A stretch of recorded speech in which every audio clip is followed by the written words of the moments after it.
A thick ray of colorful lightning fell from the sky, but this time it did not attack the three people separately, but fell directly on the blood demon. The blood demon, who was hiding in the black fog, let out a strange howl. Layers of black fog surged from his body and formed several black shields. At the same time, the blood demon's figure changed. Even though the 7-gem Thunder Gourd would not cause too much damage to the blood demon with his current cultivation and strength, the blood demon's instinctive fear of thunder and lightning made him want to escape from the 7-gem Thunder Gourd's pursuit. However, Lu Ping's tide-like divine thoughts, after being amplified by the cloud sail, burned in the space formed by the Jinshin formation. The invisible soul fire surrounded the blood demon from all directions, forcing it to fight the 7 treasures Thunder Calabash head-on. When the blood demon was entangled by Lu Ping again, the thin stream sword also trembled with the ice Shura. At the same time, Lu Xiaoping appeared again to attack the wind Shura, but the wind Shura easily dodged it. However, the tacit cooperation between the 3 Mara was also easily broken by Lu Ping. In addition, Lu Ping's Aqua Sword could help Lu Xiaoping to maintain the situation.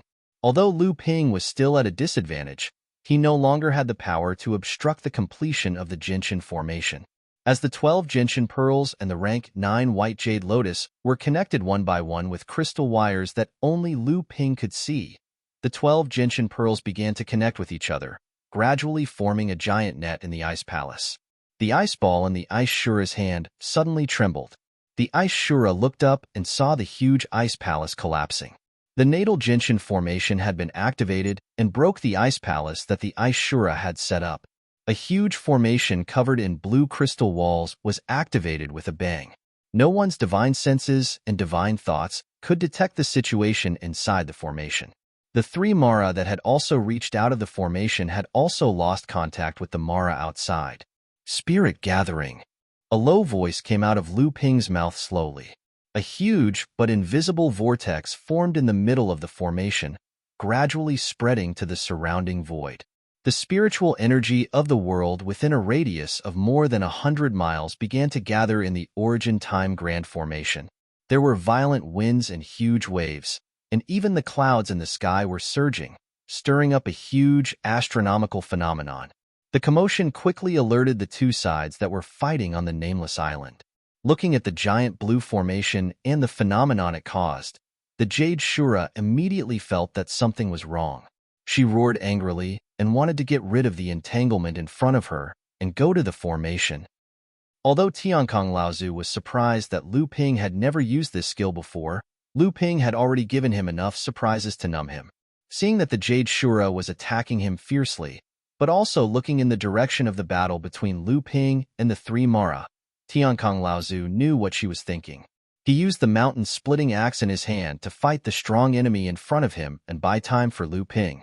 At this moment, Lu Tianling had already gained the upper hand. With the Thunder Spirit Whip in hand and the complete Lin Hai Wave listening chant, Lu Tianling's strength had improved by leaps and bounds. This didn't just include her cultivation. Although the Shura in front of him also had a water attribute innate divine ability, Lu Tianling also had her own innate great divine ability. After a fierce battle, Lu Tianling slowly gained the upper hand because of her rich Zhen Yuan. Liang Tianfeng was also anxious. Although he was surrounded by more than 10 big Mara, and these Mara's attacks were orderly and coordinated, which caused a lot of trouble for Liang Tianfeng, he used the great ability he had just learned with the help of Celestial Elephant Laozu. Liang Tianfeng turned into a storm. Although this great ability was only a support skill, it was enough for Liang Tianfeng to wreak havoc in the encirclement of the Mara. He had already killed 5 big Mara that were equivalent to the late stage of the core forging realm. He had to solve the trouble under him as soon as possible before he could free up his hands to help Lu Tianling.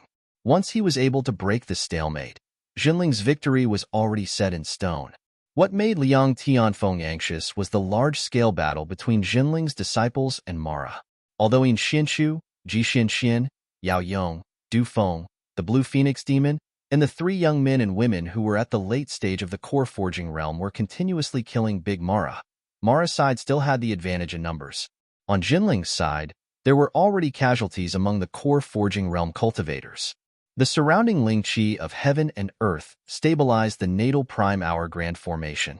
At the same time, it also cut off the connection between the three-headed demon Luo and the ling qi of heaven and earth, causing the three-headed demon Luo to panic. However, Lu Ping's great formation wasn't limited to this. A deep voice rang out in the formation again, "See calming." The runes engraved on the white jade lotus danced in the air. The 12 gentian beads swam around in the space of the formation, and a colorful yellow light flickered almost in the entire space. The three Mara had already discovered that something was wrong. They were rushing towards Lu Ping, who was standing in the center of the formation and floating above the white jade lotus. However, they suddenly found that their bodies were sinking and becoming sluggish. It was as if they were walking in the deep sea. Not only did they have to overcome the unparalleled pressure of the sea, but they also had to overcome the obstruction of the water. Their speed inevitably slowed down. Even the wind Azura, who had always been known for its speed, had to spend several times more effort to stir up a gust of wind and rush towards Lu Ping. The blood demon propped up a huge black ball with the black fog around him, while the ice Azura hung an ice ball over his head. The surrounding space seemed to be completely frozen. The ice Azura directly used the ice escape technique, and it was unexpectedly able to compete with the power of sea calming from the great gentian formation. Lu Ping snorted coldly. He changed the incantation gesture in his hand again. From the center of the white jade lotus under his feet, a dense blue spiritual energy spurted out like a firework, exploding in the space of the formation. Godstrike! The origin time beads that had been lingering at the edge of the formation suddenly disappeared. The three-headed demon Luo was greatly alarmed. Wind Azura tried his best to turn into a fierce gust of wind as he dodged in the surroundings. Every time, he would miss a streak of multicolored light by a hair's breadth. However, his divine sense was unable to clearly capture the trajectory of the origin time beads. The wind blades that whistled out from the wind belt in his hand were unable to block the attacks of the origin time beads. However, in the space of the formation, the wind Azura used up a lot of energy to cast its innate magical power. Every time the wind Azura stopped for a short time, Lu Ping could already see that the wind Azura was exhausted. Even its body began to lose its rich green color and become a little transparent. The ice Azura, on the other hand, set up a thick layer of black ice around its body to fight against the gentian pearl. Loud rumbling sounds constantly sounded in the formation, and the black ice that was broken by the gentian pearl was immediately repaired by the ice Azura.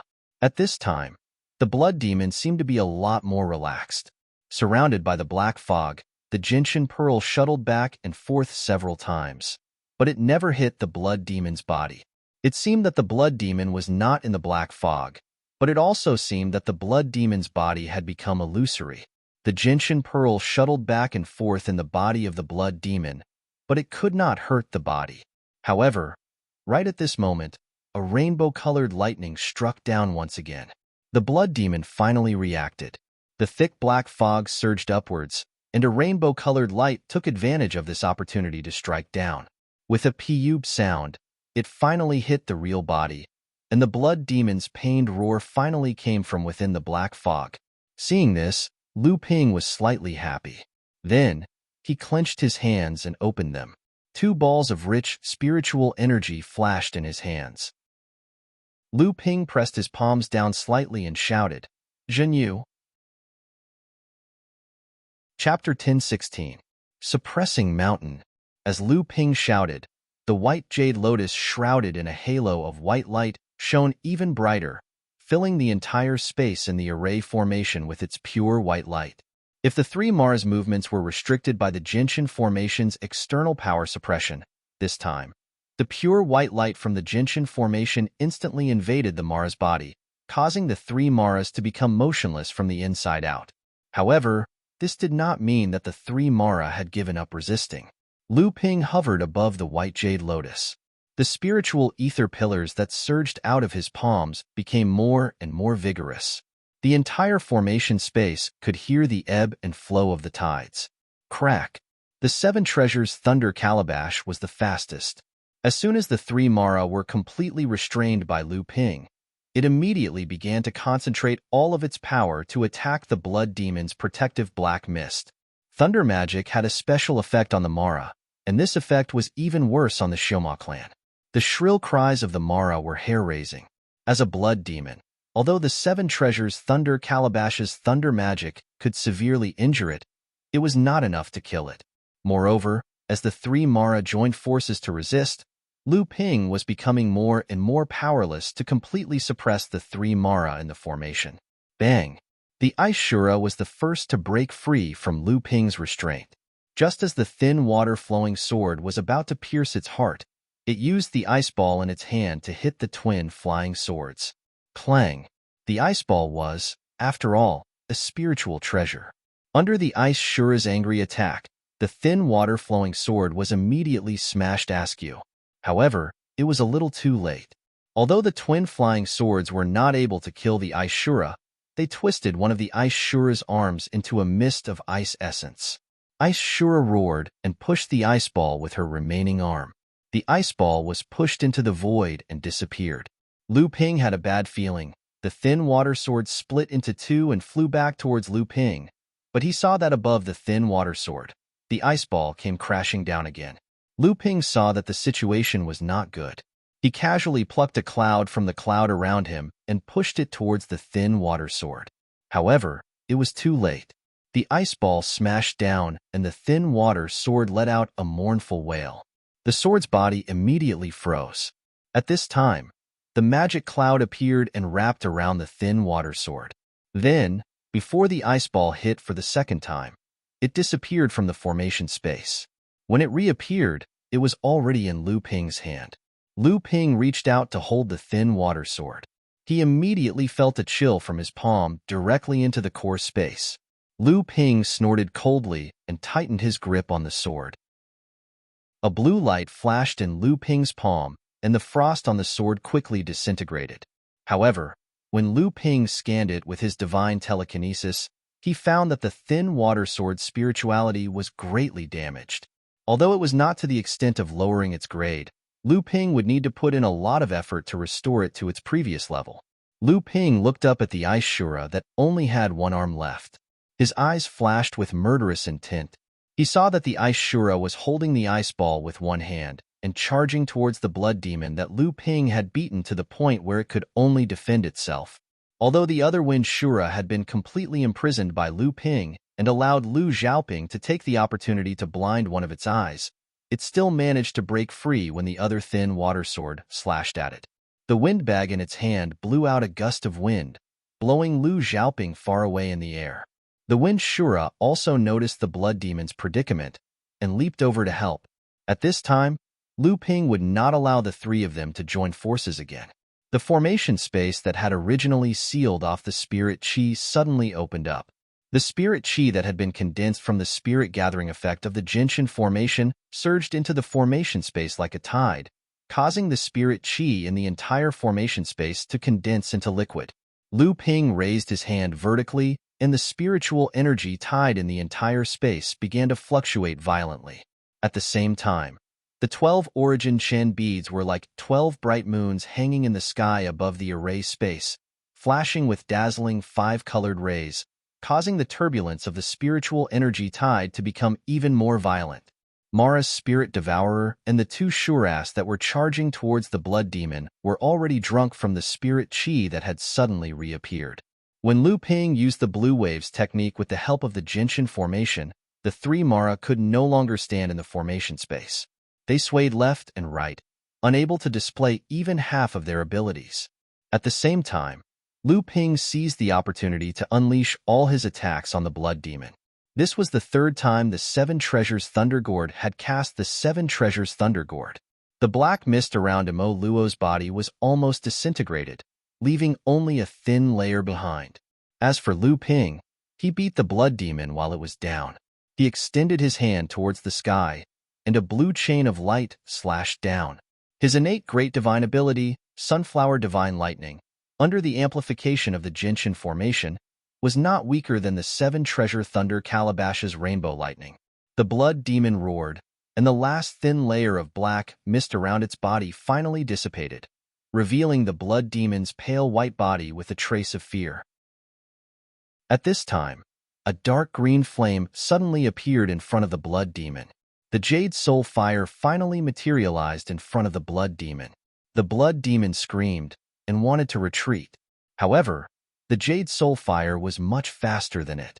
The blood demon raised the jade staff in its hand, and an invisible soul remembrance shield appeared in front of the blood demon's retreating figure. However, the jade soul fire instantly burned a hole in the shield, and the jade soul fire once again pounced towards the blood demon. The blood demon originally wanted to dodge, but unexpectedly, one of the 12 gentian pearls in the sky above the formation suddenly fell. It streaked through the air as a rainbow light belt, and then smashed into the back of the blood demon's head. This time, even Lu Ping, who was in the center of the formation, furrowed his brows. It seemed that the gentian formation had undergone a change that even he did not expect. The blood demon staggered. When it stabilized its body again, it suddenly discovered that one of its heels was burning with a dark green flame. The blood demon turned pale with fright. It used several divine abilities in an attempt to extinguish the flame on its feet. However, the flame was strangely tight. It was like a maggot in a tarsal bone, firmly clinging to the blood demon's body. It was never extinguished. Instead, because of the blood demon's various divine abilities, the flame burned even more intensely. The Jade Soul Fire was a heaven and earth spirit fire. It was a heaven and earth spirit fire that used divine sense as its fuel. Not only was it one of the few things in the cultivation world that could use divine sense to kill, but it was also a heaven and earth treasure that could restrain devil cultivators. The Jade Soul Fire seemed to be burning on the blood demon's body, but the blood demon's body did not suffer any damage. However, the blood demon let out a miserable howl, as if it was enduring extreme pain. The Isajura and Windajura, who had managed to survive Lu Ping's blue waves technique with great difficulty, arrived in front of the blood demon. However, they did not dare to approach the blood demon when they saw the blood demon's miserable state. They could only watch as the blood demon in front of them continuously thrashed in the air, but it was unable to extinguish the flame that used its divine sense to burn. Both of their faces were filled with fear. The blood demon's aura became weaker and weaker. Even the jade staff in its hand seemed to have a strong connection with its divine sense and began to slowly melt under the burning of the Jade Soul Fire. Lu Ping had wanted to keep this spiritual treasure, but when he was controlling the Jade Soul Fire, he could clearly sense that this jade staff contained a strange power. When the blood demon died, this power in the jade staff had already been triggered. However, because the Jade Soul Fire was burning, this strange power had an outlet, so it did not self-destruct. Once Lu Ping withdrew the Jade Soul Fire, this jade staff would definitely explode along with the blood demon's death. Just when the blood demon no longer had the strength to struggle, the Isajura and Windajura, who were terrified by the blood demon's tragic death, had already started to attack the Gentian formation in a frenzy. They wanted to break the formation and retreat. At the same time, on the other side of the nameless island, Lu Tianling was bleeding from the corner of his mouth. However, he tightly gripped the lightning spirit whip in his hand, and the other end of the whip was tightly wrapped around the neck of the water Azura. The water Azura struggled fiercely, but was unable to break free from Lu Tianling's grasp. Liang Tianfeng let out a long roar, and his natal magic treasure turned into a 3-foot-long wind wheel. He slashed at water Azura with all his might. Water Azura finally let out a scream of fear before it died. The companion spirit treasure in its hand tried its best to block the attack, but Lu Tianling, who was behind it, sealed its innate magical power with the thunder whip, so it couldn't unleash any of its power. Cha! The water Azura was cut in half by the wind wheel. Lu Tianling let go of the thunder spirit whip and quickly retreated. At the same time, he said to Liang Tianfeng, "Run." Liang Tianfeng also realized something at this time. His body flashed and appeared above the battle between the Zhenling cultivator and Mara. Amidst the loud bang, the huge impact caused by the spiritual treasure's fall reached the Zhenling cultivator, but it was blocked by Liang Tianfeng with all his might. At this time, Lu Tianling's thunder spirit whip whistled through the air at the same time. immediately helping Liang Tianfeng resolve the damage caused by the spiritual treasure's explosion. At this moment, the formation dozens of miles away suddenly collapsed with a rumble. Windajura, who had been blinded in one eye, flew out of the broken formation with one hand holding the wind-bag spirit treasure. Isajura, who had lost both arms and the ice-ball spirit treasure, Isajura, who had lost both arms and the ice-ball spirit treasure, and flew toward the northern sea without looking back. In the distance, Jadajura attacked several times with the spiritual treasure in her hand, forcing Tiankong Laozu to retreat. She looked at Lu Ping, who was suspended in the air after the formation was broken, and turned around to fly toward the northern sea. This time, Tiankong Laozu did not attack again. Dozens of miles away, Lu Ping looked at the gentian bead in his hand in surprise. The blue light in his eyes easily saw through the colorful light on the surface of the gentian bead. A green flame was jumping inside the gentian bead. Chapter 10:17. Just as the blood demon Psyche was burned to death by the jade phosphorus soul fire in the gentian formation, the gentian pearl that had fallen from the sky above the formation had somehow appeared in front of the jade phosphorus soul fire. As the controller of the formation, Lu Ping could clearly feel the state of this gentian pearl. It seemed like it wanted to merge with this jade phosphorus soul fire. How could this be? Lu Ping frowned, a little confused. This gentian pearl had already rushed into the jade phosphorus soul fire. For some reason, Lu Ping did not stop it immediately. Then, under Lu Ping's shocked and stunned gaze, the gentian pearl completely disappeared. Perhaps it did not disappear, but was melted by this jade phosphorus soul fire, or rather, merged with it. Therefore, when Lu Ping tried to operate the gentian formation, he did not notice the disappearance of this gentian pearl. The entire gentian formation was still operating smoothly, and the gentian pearl that did not disappear, in Lu Ping's perception through the formation, was actually this jade phosphorus soul fire in front of him. How could this be? At this moment, there was a loud bang, and Lu Ping was shocked. He saw that after the two Shuras tried to break the gentian formation repeatedly, but to no avail, the ice Shura saw that Lu Ping was actually operating the formation again.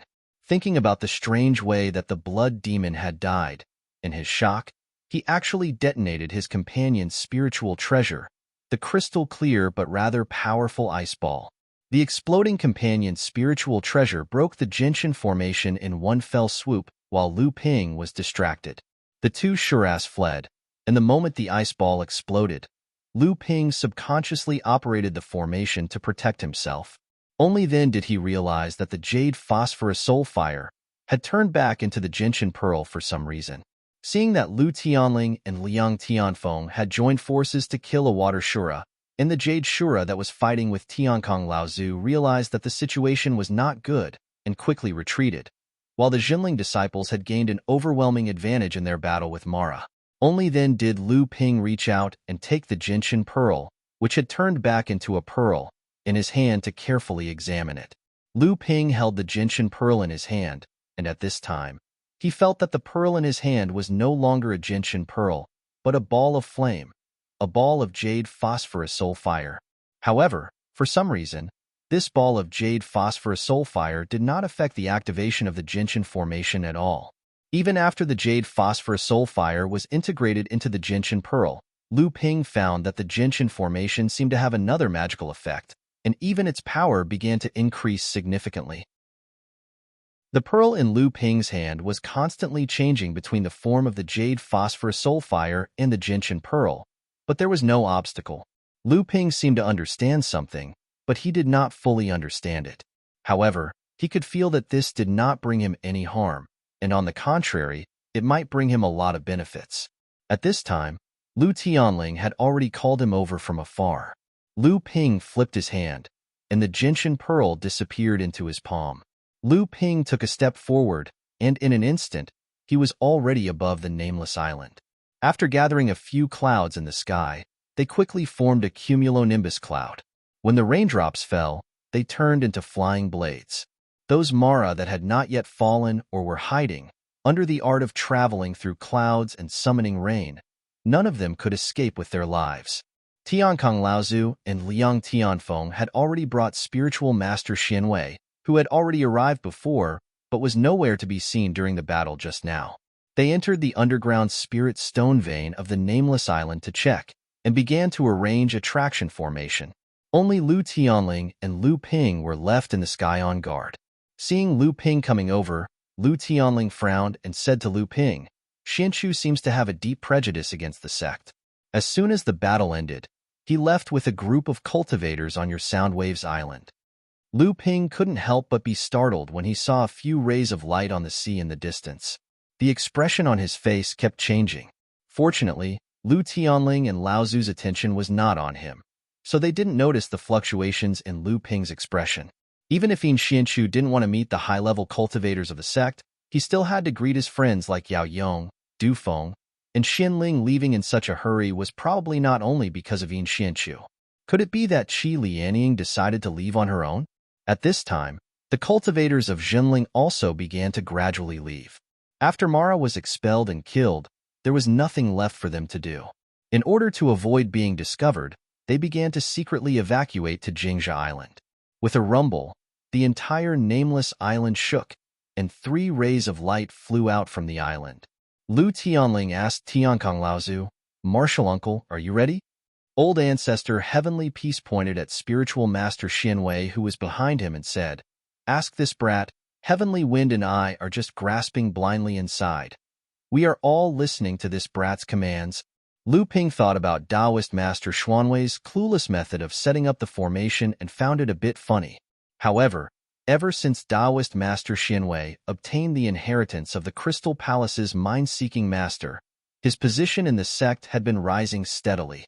Although his identity couldn't be exposed in the sect, everyone in Zhenling, Laozu, took good care of him. Taoist master Xianwei said confidently, "Laozu, don't worry. Disciples' formation is different from others. Not only does it make the movement of the spirit vein extremely quiet during the process of moving, it also reduces the risk of being discovered by others through the movement of the spirit vein. It also reduces the consumption of cultivators by a lot, and the process of moving will also speed up a lot." Lu Tianling nodded and said, "If that's the case, then let's not delay any further. Let's move it into the Dao Grotto Heaven now, in case anything unexpected happens." Lu Tianling took out a piece of jade that had been hollowed out. It looked like an ordinary piece of jade, had a peerless precious treasure hidden within it. Then, the peerless precious treasure was taken out from the jade, and the ordinary jade was thrown away like a shoe. Lu Ping looked at the jade and couldn't help but be startled. He said, "Teacher brought the Jade Grotto Heaven out from Tianling Mountain?" This seemingly tattered jade stone was Zhenling's sect's 2nd and 3rd Grotto Heaven mystic treasures. Back then, Lu Ping had found the 5 elemental cloud cloak, a spirit-nurturing mystic treasure passed down in the listening wave manner. However, after Lu Ping advanced to the manifestation stage, his cultivation, divine ability, and strength all increased greatly, and this magic treasure was rarely used by Lu Ping in fights. Now, Jinling's 2nd Grotto Heaven was the abundant void mirror in the hands of Jiang Tianlin Laozu. This Grotto Heaven magic treasure was integrated with 8 layers of Grotto Heaven restrictions, and it was second only to the true Spirit Grotto Heaven in Jinling's Grotto Heaven. However, the abundant void mirror was not only a Grotto Heaven magic treasure, but also an extremely powerful offensive treasure. Otherwise, it would not have been carried by Jiang Tianlin Laozu all the time. Otherwise, the Jade Grotto Heaven would not have continued to hold the position of the 2nd Inheritance Grotto Heaven in Zhenling because it contained a large number of inheritances from generations of cultivators of Zhenling. As for the true Spirit Grotto Heaven in Zhenling's 1st Inheritance Grotto Heaven, its quality was actually similar to the Abundant Void Mirror in that it was integrated with 8 layers of Grotto Heaven restrictions. However, Zhenling's Grotto Heaven contained the remains of Dharma cultivators of Zhenling's past generations, as well as their inheritances. Moreover, it was upgraded by Taishan Laozu, the only person in Zhenling who had become a true spirit. Only then did it have 8 layers of Grotto Heaven restrictions, which allowed it to firmly occupy the position of the 1st and 1st Inheritance Grotto Heaven in Zhenling.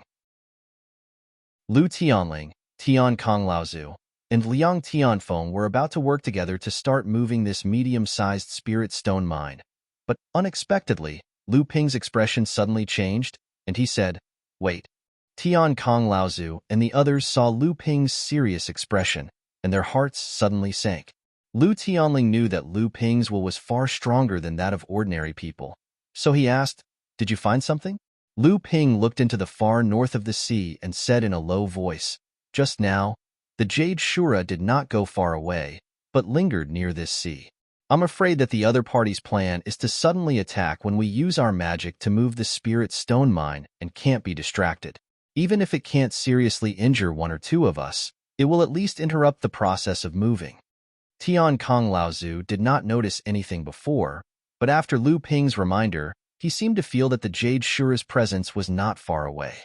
When spiritual master Xianwei heard that there was a Jade Shura lying in ambush, his face suddenly turned pale, but he still remembered his duty, and he said with a trembling voice, "If we plan to move during the process of moving, the spirit stone mine will definitely be heavily damaged. Even if we try to repair it, the quality of the spirit stone mine will drop, and it might even become a small spirit stone mine."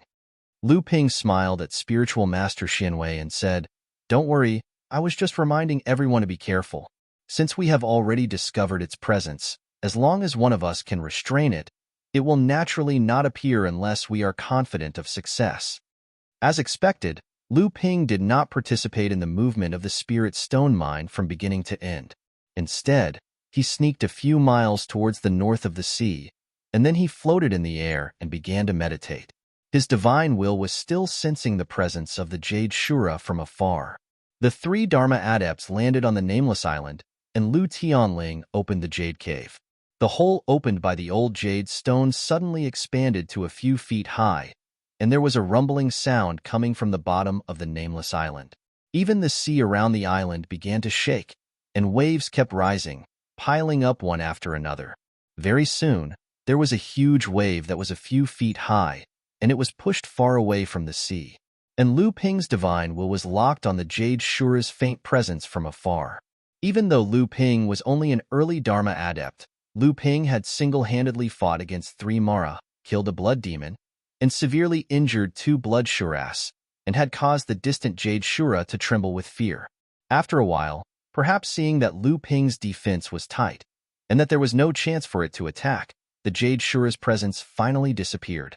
At this time, the movement of the spirit stone mine on the Nameless Island was also nearing its end. Chapter 10:18.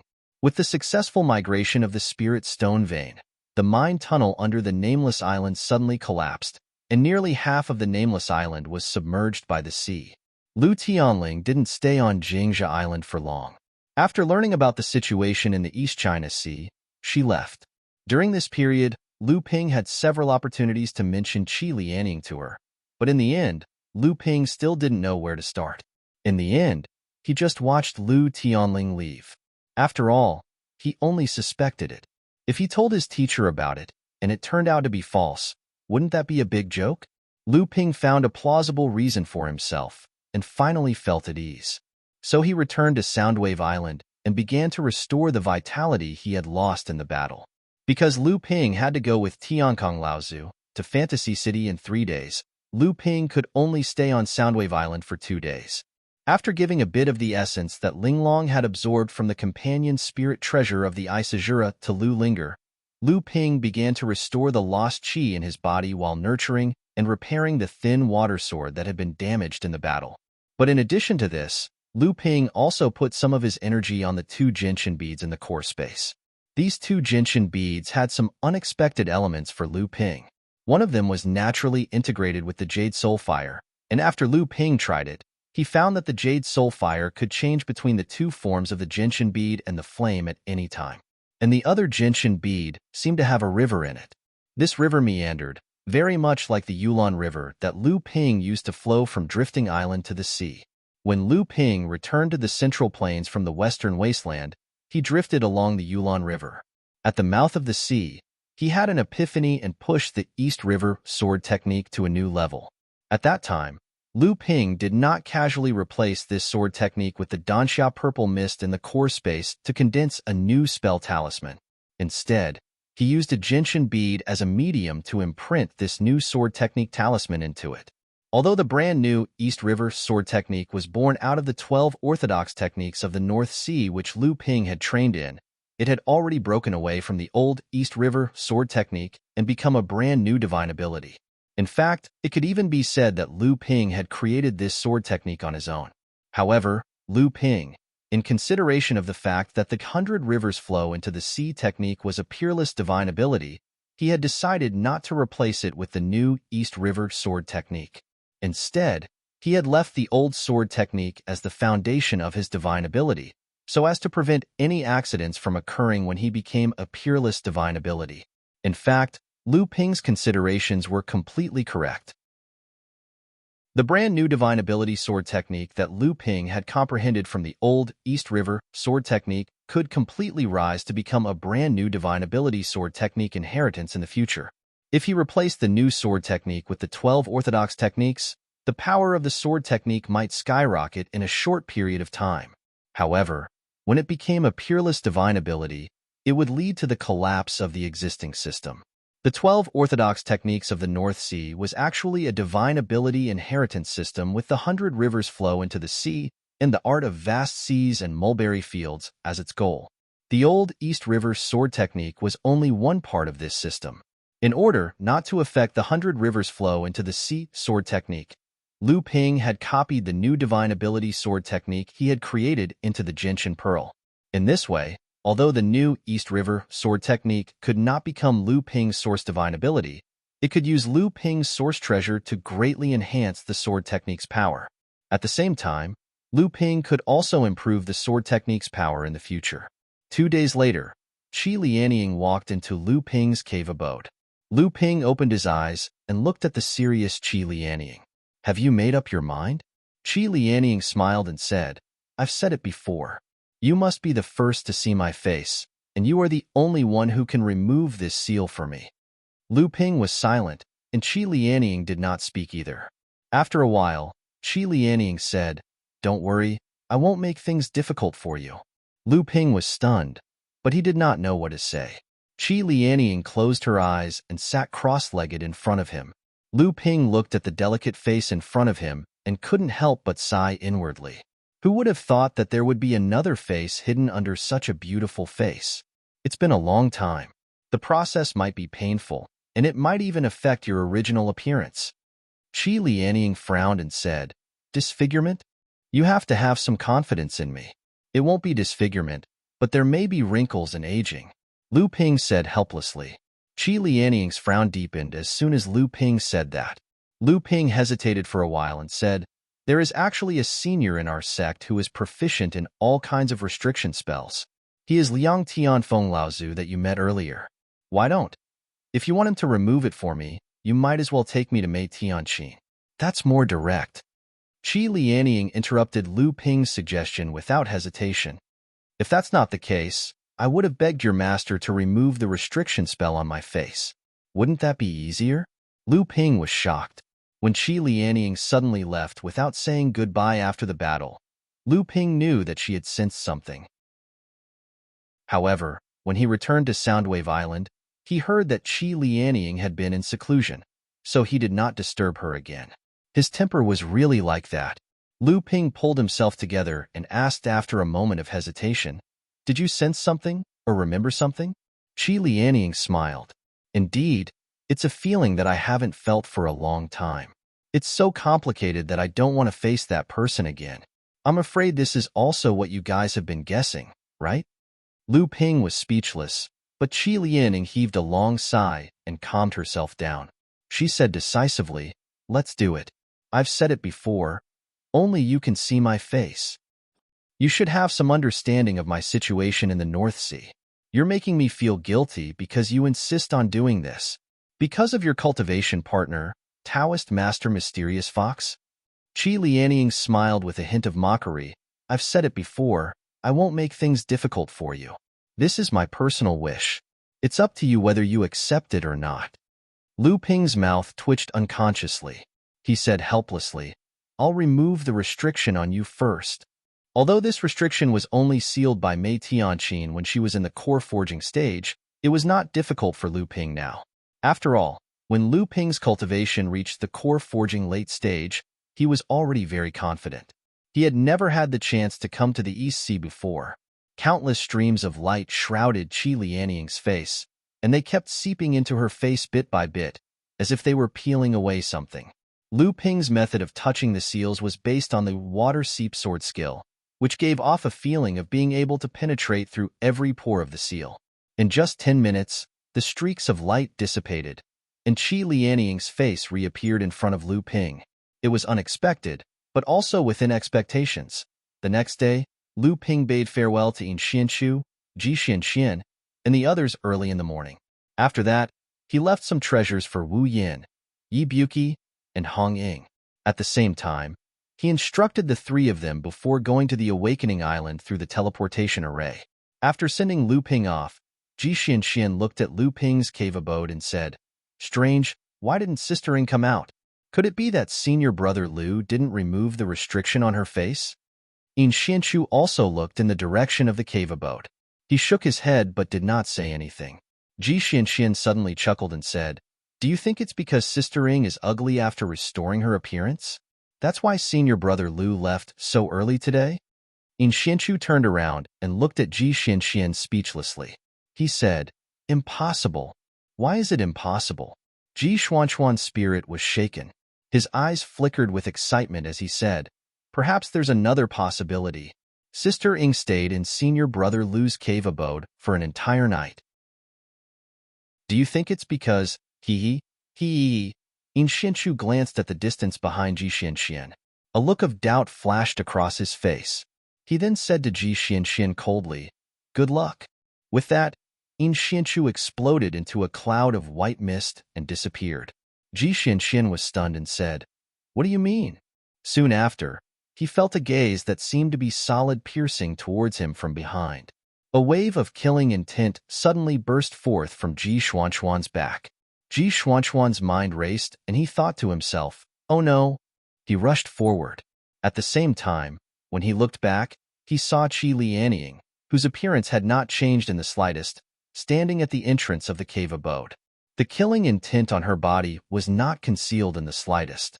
A pair of daggers had already slashed towards her hands, and her entire body was already flying towards him. Ji Xianxian let out a strange cry. He leaped onto a bald-tailed wooden bird and fled towards the sky with all his might. However, he was puzzled in his heart. Why didn't senior brother Lu help her remove the restriction on her face and restore her appearance?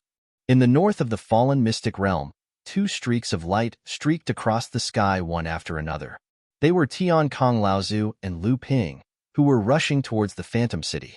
Just a day ago, Mara's army launched another attack. Currently, the 5 of the 7 lines of defense set up by the overseas sects in the fallen mystic realm had already been broken. They were only 1,000 miles away from the Phantom City. Most of the teleportation formations between the Phantom City and the outside world had already been cut off by the high-level Mara and Mara's army. Because of this, Tian Kong Laozu and Lu Ping had no choice but to take the risk and fly in the direction of the Phantom City. This time, our sect is not guarding the Phantom City, but a spirit-gathering island in the southwest sea of the Phantom Island. It is also the location of one of the large spirit stone veins. Chapter 10:19.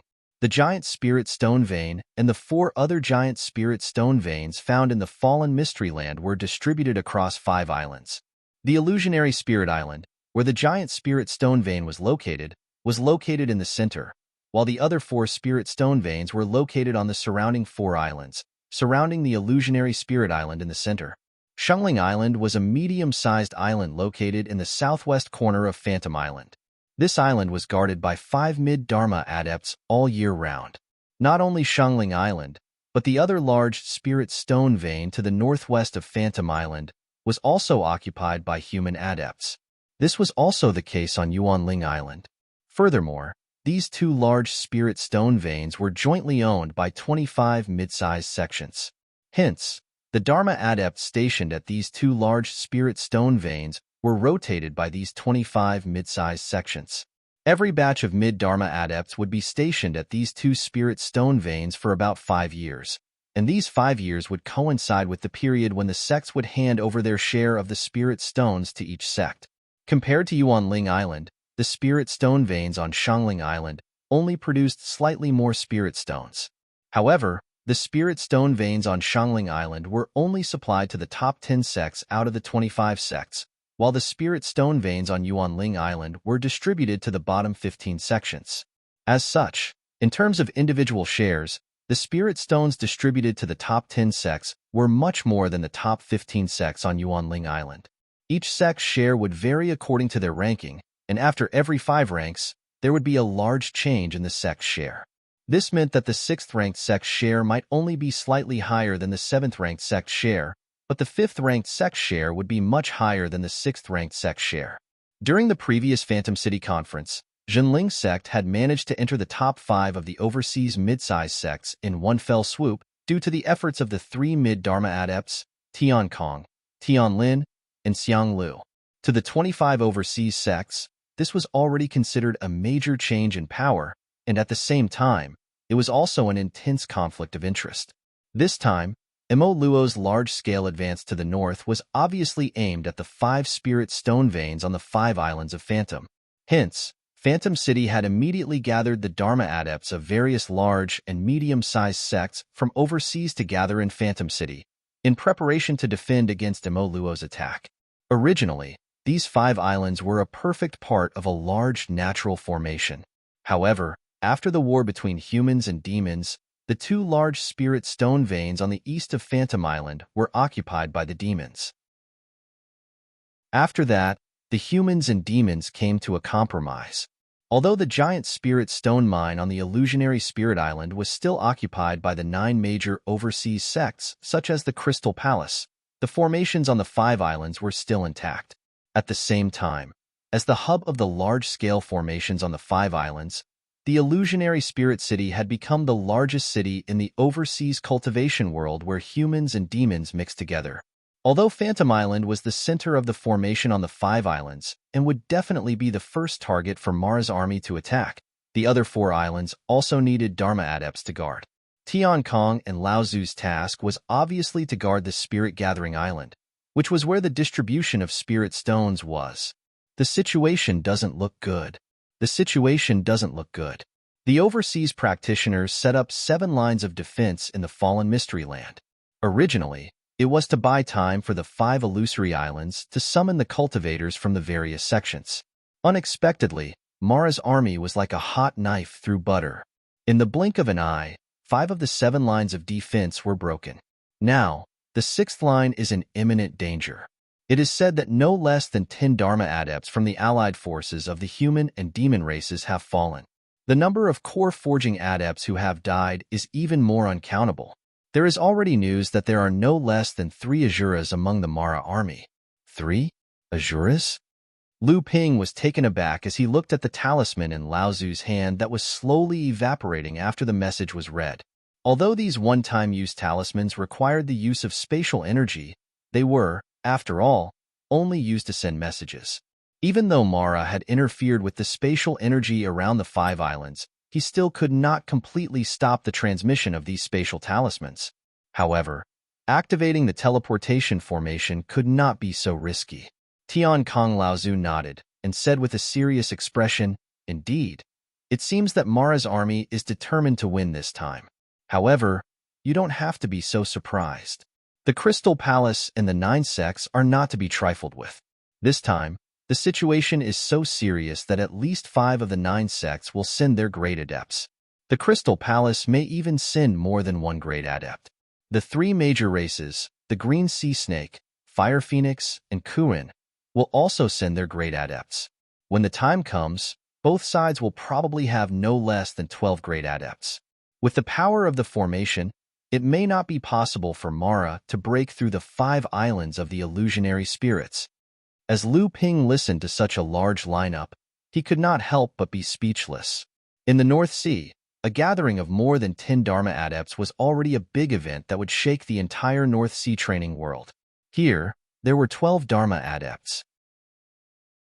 As for the other adepts at the early Dharma stage, how many would there be?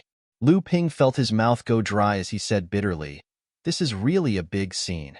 Even if the Dharma adepts have a long life, how many times can they experience such a big scene in their lifetime? Tian Kong Laozu also let out a long sigh and said, "Indeed, in such a big battle, powers like yours and mine are already insignificant.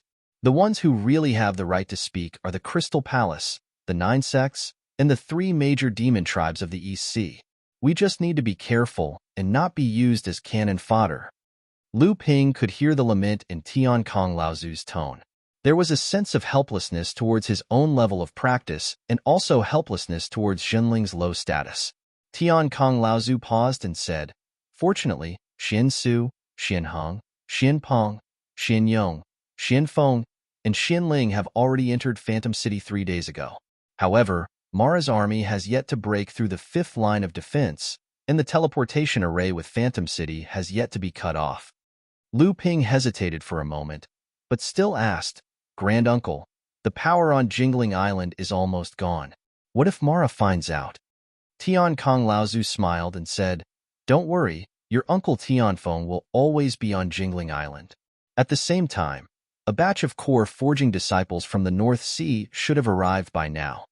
Hearing this, Lu Ping was slightly relieved. Tian Kong Laozu said in a low voice, "But this time, you and I will fly directly to Phantom City.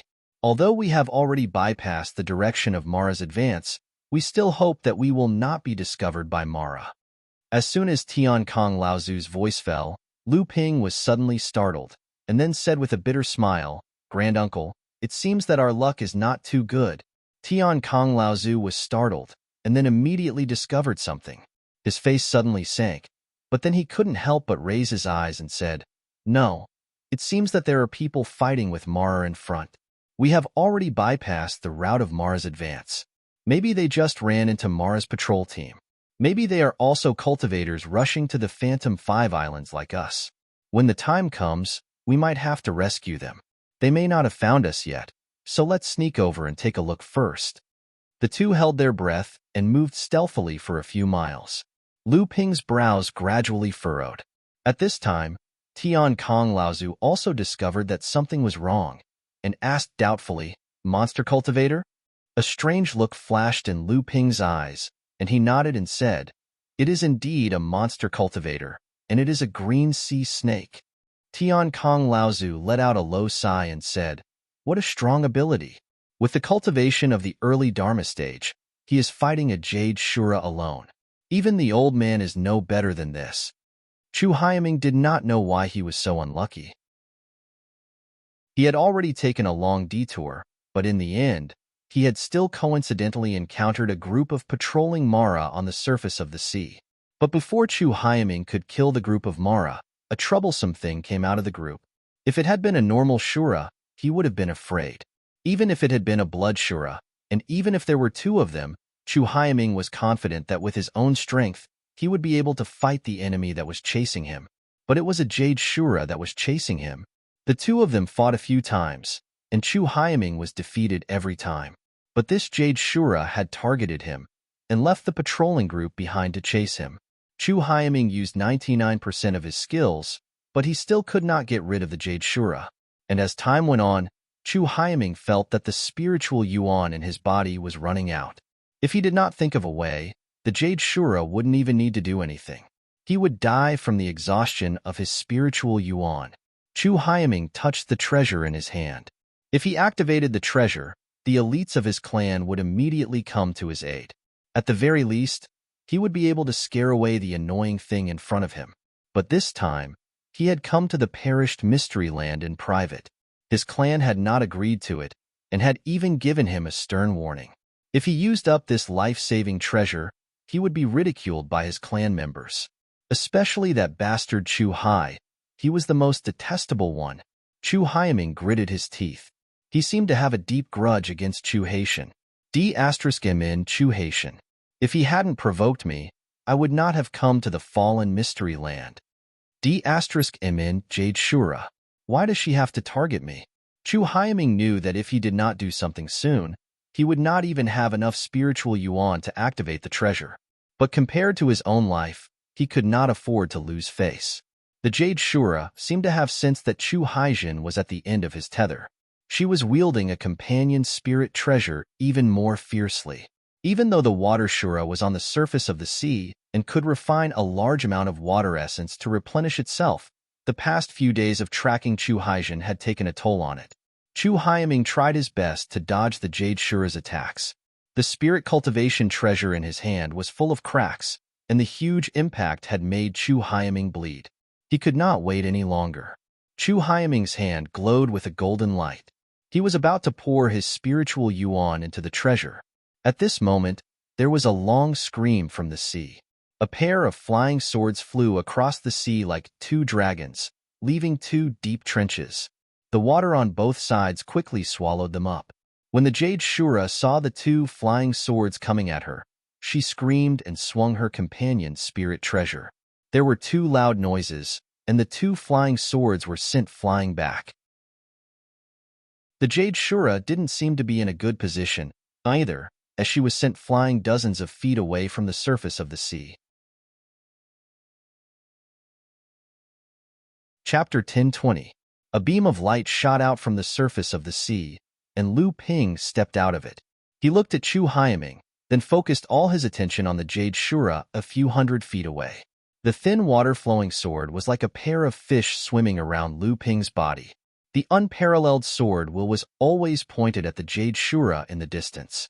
Although he was only at the early Dharma stage, Lu Ping's unparalleled power exploded from his body. Chu Haiming, who was next to him, was secretly shocked. How could the person in front of him be the same as Chu Haishan? He stood in front of others with an aura that was blinding. However, Chu Haiming could feel the surging demonic aura on Lu Ping, as well as the faintly discernible aura on his body. He secretly breathed a sigh of relief, and he put away the secret treasure in his hand. It seemed that this time it was more frightening than dangerous. His luck wasn't too bad after all. Lu Ping's aura made the Jade Shura in front of him afraid, especially after the attack of the thin water-flowing sword. It made the Jade Shura want to retreat. Just the demonic practitioner from before had already caused it so much trouble, and the one in front of it was obviously more difficult to deal with than the one before. Moreover, Shura had a keen intuition for danger.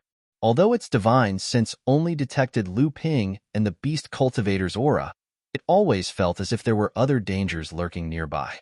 If it was surrounded by the three of them, even it might not be able to break out of the encirclement. The Jade Shura made a prompt decision. The moment Lu Ping appeared, it began to retreat, and in the blink of an eye, it disappeared far away. The Jade Shura retreated so quickly that Lu Ping was a little stunned. Chu Haiming, who was next to him, saw Lu Ping's expression and couldn't help but twitch his mouth. He said, "Hey brother, there's no need to be so surprised. That guy made me waste 3 days, and I'm at the end of my rope. I'm afraid it's not feeling good, is it?" Lu Ping immediately understood the cultivator in front of him and laughed involuntarily. "So that's how it is. I was impolite and underestimated fellow Taoist's strength." Chu Haiming hurriedly waved his hand and said, "Don't mind me. You can be considered as my savior.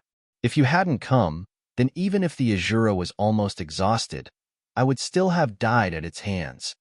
Lu Ping smiled and said, "That might not be the case. Fellow Taoist was born in the green sea snakes, so you must be someone with a high status in the tribe. I don't think that fellow Taoist doesn't have any means to protect himself." "You saw through me." Chu Haiming scratched his head and chuckled in embarrassment. Then, he sternly said, "However, since it's a life-saving method, it's naturally extremely precious. Fellow Taoist's arrival has allowed me to preserve my life-saving method. No matter what, I still have to thank fellow Taoist.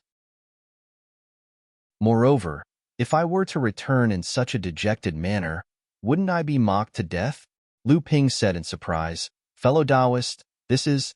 Chu Haiming waved his hand and said, "It's nothing. I'm just taking a gamble."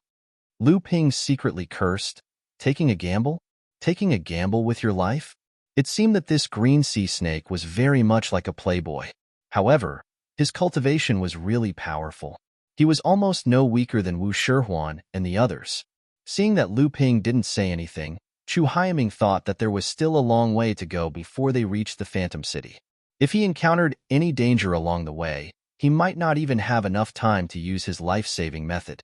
The cultivation of the person in front of him was not weak. It would be a good idea if he could be a companion to this person. As for whether the person in front of him was dangerous or not, Chu Haiming didn't care, because he had already easily found the aura of the green sea snake on Lu Ping's body. Moreover, there was more than one aura. Every aura on him was very friendly and even intimate. Coupled with this person's demonic chi, it was obvious that he was a demonic cultivator who had a deep relationship with the green sea snake. However, this person had obviously used a secret technique, so Chu Haiming couldn't see through him. Chu Haiming opened his mouth and asked, "I'm Chu Haiming. May I know how to address you, fellow Taoist? Where do you plan to go?" Lu Ping saw a trace of expectation in Chu Haiming's eyes, so he said with a smile, "I'm Lu Jiao, a rogue cultivator. This time, I heard that Mara is going to besiege the Phantom City. I want to go to the Phantom City to help." Chu Haiming's eyes lit up. He said, "Aha, I'm also going to the Phantom City. Brother Lu, can you come with me?" Lu Ping laughed and said, "That's my wish, but I wouldn't dare to ask you." Not long after the two of them left the sea, another ray of light landed in the place where the two of them were. Tian Kong Laozu looked at the direction in which the two of them left and shook his head helplessly. He turned around and diverted the two of them, heading towards the Phantom City on another path. Chu Haiming and Lu Ping's ray of light merged into one. Then, he took out a top-grade spirit stone and began to restore the depleted chi in his body. He asked, "Brother Lu, you seem to have a deep relationship with the green sea snakes?" With Lu Ping's current means, he naturally had several ways to conceal the aura of the green sea snakes on his body. However, he deliberately did not conceal it this time. At first, he only wanted to avoid any misunderstandings, and then find a way to get closer to this green sea snake. He did not expect that Chu Haiming would trust him so easily and want to accompany him to the Phantom City. This made the few excuses that Lu Ping had prepared before useless. Lu Ping smiled and said, "I've met fellow Taoist Chu Hailon several times. Sister Lon?" Chu Haiming looked happy. He looked at Lu Ping and said, "Brother Lu actually knows Sister Lon? Oh, that's right. Sister Lon has been running around all these years. It's normal for her to know a lot of people." Lu Ping's heart skipped a beat. He asked tentatively, "I heard that fellow Taoist Chu Hailon went to the North Sea a few days ago. After that, she seemed to have a conflict with Wu Shihuan and the others from the Crystal Palace. After that, there was no news of her. Some people said that she has been jointly trapped by the Crystal Palace and Xinling sect on the newly appeared Scarlet Mist Island in the North Sea. Is this true?" Chu Haiming looked at Lu Ping in surprise and said, "You seem to be very familiar with Sister Lon. You actually know so many things about her." Lu Ping smiled and said mysteriously, "Not only that, I also know that fellow Taoist Chu Hailon seems to be in contact with the Heavenly Moon sect of the Middle Earth recently. Could it be that the dignified green sea snakes also have to form an alliance with others to fight against the Crystal Palace?" Chu Haiming looked at Lu Ping in surprise and said, "So what? That is the Crystal Palace, one of the biggest forces in the entire cultivation world, including the Middle Earth. There is more than one pure Yang Laozu in it. No matter how strong we green sea snakes are, we can at most be on par with the Crystal Palace. If there is no external help, how can we suppress the Crystal Palace?" Lu Ping also seemed to be surprised and said hesitantly, "After all, the Heavenly Moon sect is a big sect of the human race. Moreover, it is in the Middle Earth. The cultivation world of the Middle Earth has always been arrogant. Why would they agree to form an alliance with the green sea snakes? Aren't they afraid that the news will spread and provoke the anger of the other holy lands of the Middle Earth?" Seeing Lu Ping's astonished expression, Chu Haiming's vanity was greatly satisfied. He immediately began to explain the reason to Lu Ping, including some of the secrets of the large sections. Lu Ping's eyes widened in astonishment. Chu Haiming's heart was filled with pride. "You still don't know? The cultivation world of the Middle Earth and the cultivation world of the East Sea have always been at odds. However, the Crystal Palace has always hoped to expand their strength into the Middle Earth. The Heavenly Moon sect is the vanguard to stop the Crystal Palace from entering the Middle Earth. Previously, although the Heavenly Moon sect was a big sect, They had the support of the entire Middle-earth's cultivation world, so they were able to stop the Crystal Palace's infiltration. You know this, right? What?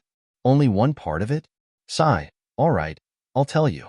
However, several decades ago, for some reason, the big sect of the Middle-earth, the Heavenly Mystery Sect, suddenly formed an alliance with the Crystal Palace. This change caught the cultivation world of the Middle-earth unprepared. With the help of the Heavenly Mystery Sect's power, the Crystal Palace quickly moved south. The Heavenly Moon Sect was attacked from both front and back, so they immediately gave up 3,000 miles of coastline. The Crystal Palace expanded 500 miles inland before they were once again blocked by the Heavenly Moon Sect. Do you know about the recent outbreak of Mara in the Middle-earth? You don't even know about this? All right. The situation of the calamity of Mara in the Middle-earth is much more serious than overseas. Furthermore, there seems to be some problems at the border of the Middle-earth. The Holy Lands and big sects of the Middle-earth can't even take care of themselves, so how would they have the spare energy to support the Heavenly Moon Sect? The Heavenly Moon Sect actually had no other choice. In a fit of anger, they had the idea of forming an alliance with our clan. Lu Ping had an expression of sudden realization. He then asked, from what Brother Chu said earlier, it seems that other than being dragged down by the calamity of Mara, there seems to be some unforeseen events at the border of the Middle-earth. What kind of unforeseen event is it? Chu Haiming was stunned for a while. Then, he said with some uncertainty, it seems that a large-scale beast tide has appeared in the western wilderness and the southern mountains. Who cares what kind of unforeseen event it is? In any case, it has nothing to do with us. Lu Ping nodded his head thoughtfully, then asked, It's strange. I heard that the Heavenly Moon Sect originally had a deep relationship with the Eastern Sea's Carefree Pavilion, and the Carefree Pavilion has always been at odds with the Crystal Palace. Even if these two sects combined are not a match for the Crystal Palace, the Heavenly Moon Sect can still form an alliance with the other big sects of the Eastern Sea. No matter what, forming an alliance with the aristocrats is not a good idea for the Heavenly Moon Sect. Chu Haiming sneered. What other choice do they have? In the early years, the Carefree Pavilion was quite prosperous and made the Crystal Palace suffer a few big losses. But now, they are being suppressed by the Crystal Palace. It is said that even their own treasure ship was almost destroyed and the great practitioner on the ship was injured. It is said that they angered the pure young Laozu of the Crystal Palace. What about the other four big sects? Are they just going to let the Crystal Palace dominate the Eastern Sea? The other four big sects? Skyrind is tough, but it's a pity that Skyrind is not a native sect of the Eastern Sea. It is said that it was driven out of the Middle-earth thousands of years ago, so its roots in the Eastern Sea are not deep. More than 100 years ago, because of the death of the grandson of a great practitioner of the Kuan fish clan, it triggered a war between the two sides. The hatred between the two sides deepened. Until now, they are exhausted and have no strength left to fight against the Crystal Palace. When Lu Ping heard this, the Seven Treasures Thunder Calabash in his core space jumped involuntarily. Lu Ping asked, just for the grandson of a great practitioner? Isn't this too much of a joke? Who said it isn't? Chu Haiming was also a little confused and said, there is also a legend that seems to say that Skyrind took a great treasure from the Kuan fish clan, which caused the Kuan fish clan to take revenge so crazily. However, the Kuan fish clan has never admitted it. Chapter 10:21. To be able to force Skyrind out of Middle-earth to go overseas, what kind of power would that be? Lu Ping asked in surprise. Chu Heiju enjoyed Lu Ping's constant surprise, bewilderment, and astonishment at the secrets he revealed.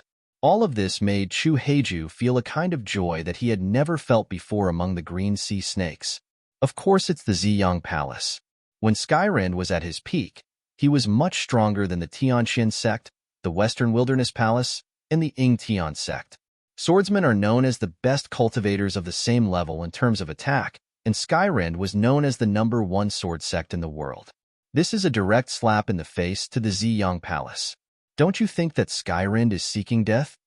Although Lu Ping did not believe that the Ziyang Palace would drive Skyrind overseas just because of the title of #1 sword sect in the world, he thought about the current situation of the Tianqian sect.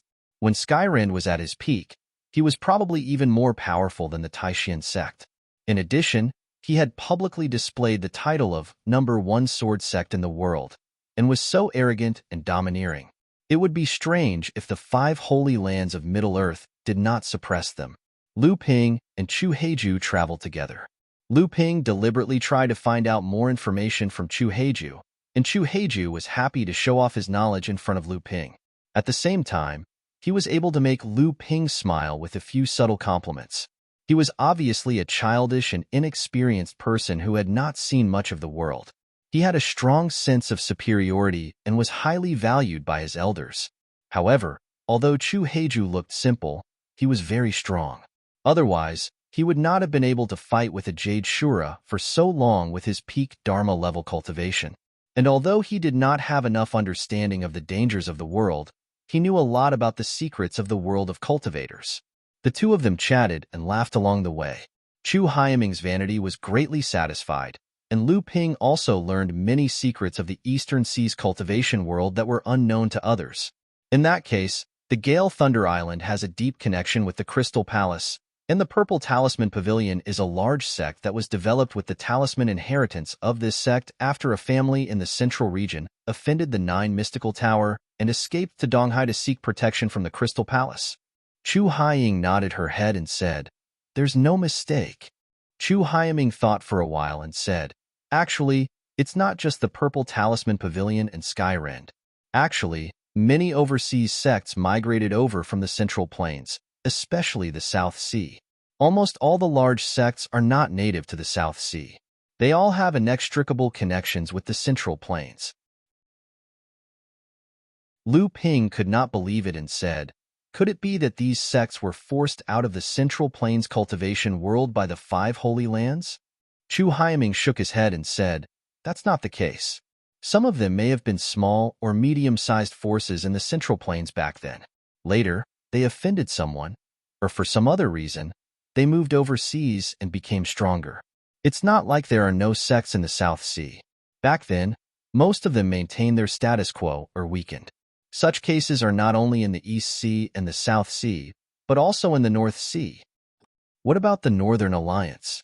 The Northern Alliance seems to have a bad relationship with the Crystal Palace." The Northern Alliance?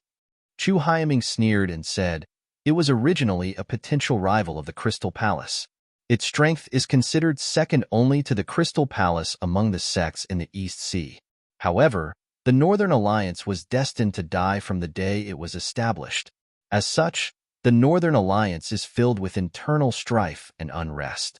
This time, when the East Sea Mara marched north, the Northern Alliance was the first to bear the brunt. In just 2 days, only 1/3 of the islands were plundered by Mara.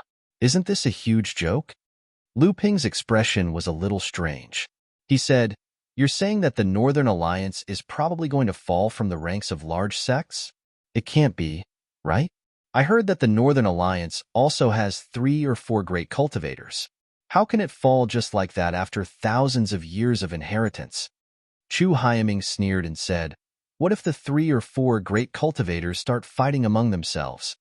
Lu Ping was stunned and didn't know what to say. Chu Haiming saw that Lu Ping still didn't believe him, but he didn't explain much. He said, "We'll see. This time, after the Phantom City incident, the Northern Alliance will probably be surrounded by wolves. This is an external force, and also the last straw. After all, the Northern Alliance has thousands of years of inheritance. Although it's still not systematic, it's impossible for it to have accumulated a lot of good things.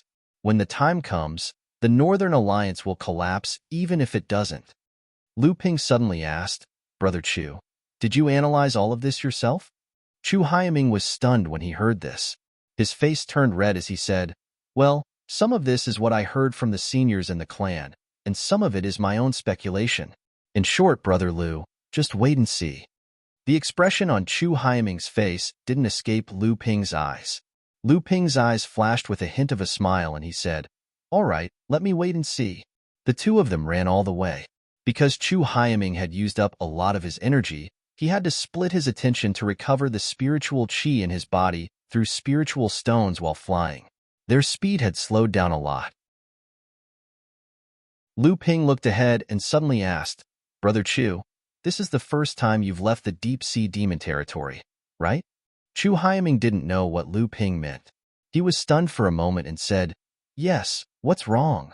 Lu Ping took out a pair of flying swords and said with a bitter smile, You didn't run away from home, did you? When Chu Haiming saw Lu Ping take out his flying swords, he thought that Mara, who had escaped earlier, had followed them again. His expression couldn't help but tense up. He said, What's wrong? Did we run into Mara's team again? How unlucky. As he said this, he took out a short spear.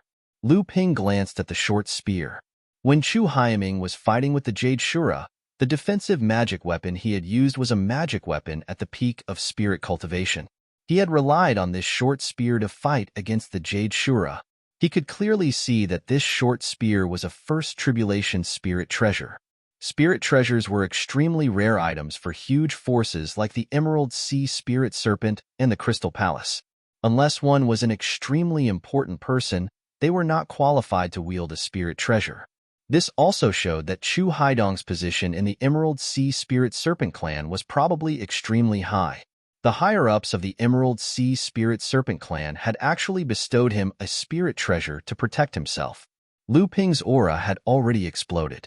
The turbulent spiritual qi of heaven and earth surged in all directions. Even Chu Haiming, who was beside him, began to move away unconsciously. Lu Ping sighed helplessly and said, It's not Mara. There might be some misunderstanding later. Brother Chu, please explain. What? Chu Haiying was baffled by his words. However, just as he finished speaking, a sharp sound of something tearing through the air suddenly rang out from the distant sea. Chu Haiming abruptly raised his head and looked into the distance, only to find that a long sword had already appeared in front of Lu Ping. Chu Haiming looked at the long sword that had suddenly appeared in front of Lu Ping. His eyes suddenly lit up. Then he thought of something and was about to open his mouth to shout, but he suddenly heard a strong sound of metal clashing. Clang! Lu Ping's expression changed. The thin water flowing sword wailed. In the end, the long sword that had suddenly appeared was blocked by Lu Ping. However, a huge force of spiritual essence came from the two swords. Lu Ping stretched out his hand and pushed forward.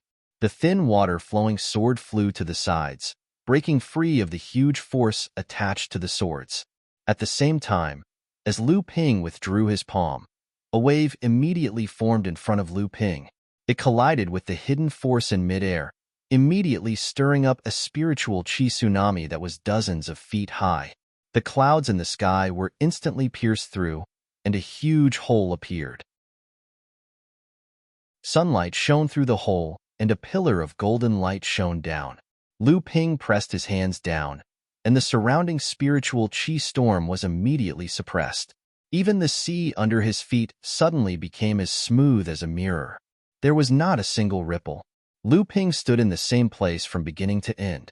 Only the two flying swords returned to Lu Ping's body and danced around him. The soft sound of the swords seemed to be complaining of infinite grievances.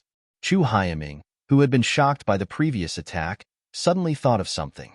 He hurriedly flew in front of Lu Ping and waved his long arms in the direction of the previous sharp sound. He shouted, Blue Sky Sword. It's Blue Sky Sword. Big Brother Tsunami, is that you? Brother Lu is my good friend. Don't misunderstand. Lu Ping narrowed his eyes. Tsunami? Could it be Chu Haitian, the one known as the strongest disciple of the third generation of the green sea snakes? Chu Haitian? A tall cultivator in his 20s, dressed in green clothes, walked over the sea. His cold and solemn face carried a dense killing intent. However, when he looked at Lu Ping, there was a hint of surprise in his eyes. Lu Ping knew very well what that look meant. It was the joy of meeting a worthy opponent. Big Brother Tsunami, why are you here? I was going to Phantom City to look for you. When Chu Haiming saw the person in front of him, there was a hint of surprise in his eyes. Then, there was a hint of embarrassment. However, he still hurriedly went forward to greet him. A smile suddenly appeared on his cold and solemn face. The chill immediately dissipated. Chu Haitian glanced at Lu Ping and said to the approaching Chu Haiming, You're quite bold. Not only did you secretly escape from the deep-sea demon region, but you also stole Uncle's blue scale spear. Just wait to be punished by the Laozu when you return to the tribe. Chu Hyaming's face turned bitter. Then, he chuckled and said, I'm just bored in the tribe. I heard that Big Brother is going to fight Mara in Phantom City, so I rushed over to help Big Brother and contribute to the tribe. However, when the time comes, I'll have to ask Big Brother Shao to put in a good word for me. The tribe's elders are most obedient to Big Brother. Chu Haitian's face turned cold. He said, I don't have that kind of face. Do you know how much chaos you've caused in the tribe by going out on your own? If you encounter danger or someone with ulterior motives, you won't even know that you've been tricked by someone who doesn't understand how sinister people can be. As Chu Haitian spoke, his eyes were fixed on Lu Ping. Clearly, the person with evil intentions was Lu Ping. Chu Hyaming didn't realize it himself. He said, Don't look down on me. This time, I fought a Jade Shura. Chu Hyaming told Chu Haitian what had happened after he left the Green Sea Snake tribe. In the end, he said, if Big Brother Lu hadn't come this time, I'm afraid I would have been at a disadvantage. How could Big Brother Shao fight Big Brother Lu as soon as he arrived? There was a hint of dissatisfaction in his voice. It seemed that he didn't approve of what Chu Haitian had done. Chu Haishao ignored Chu Haiming's rebuke. He looked straight at Lu Ping and said, I don't care why you approached my younger brother, or if you're acquainted with that cultivator from my clan. But since you've saved my younger brother, I'll let it go this time. But if I find out that you've tried to approach my younger brother again, I don't mind challenging you to a duel. After that, Chu Haitian pulled Chu Hyaming's head and left. Chu Hyaming turned around and said, Big Brother Lu, don't be angry. Before he could finish speaking, Chu Haishao directly used his spatial sacred art and pulled Chu Haidong into the spatial door. Lu Ping couldn't help but laugh. Then, he heard Chu Hai's voice in his ears. The Demon Luo army is about to break through the 6th line of defense. You're alone. If you have nothing else to do, don't stay in the fallen mystic realm.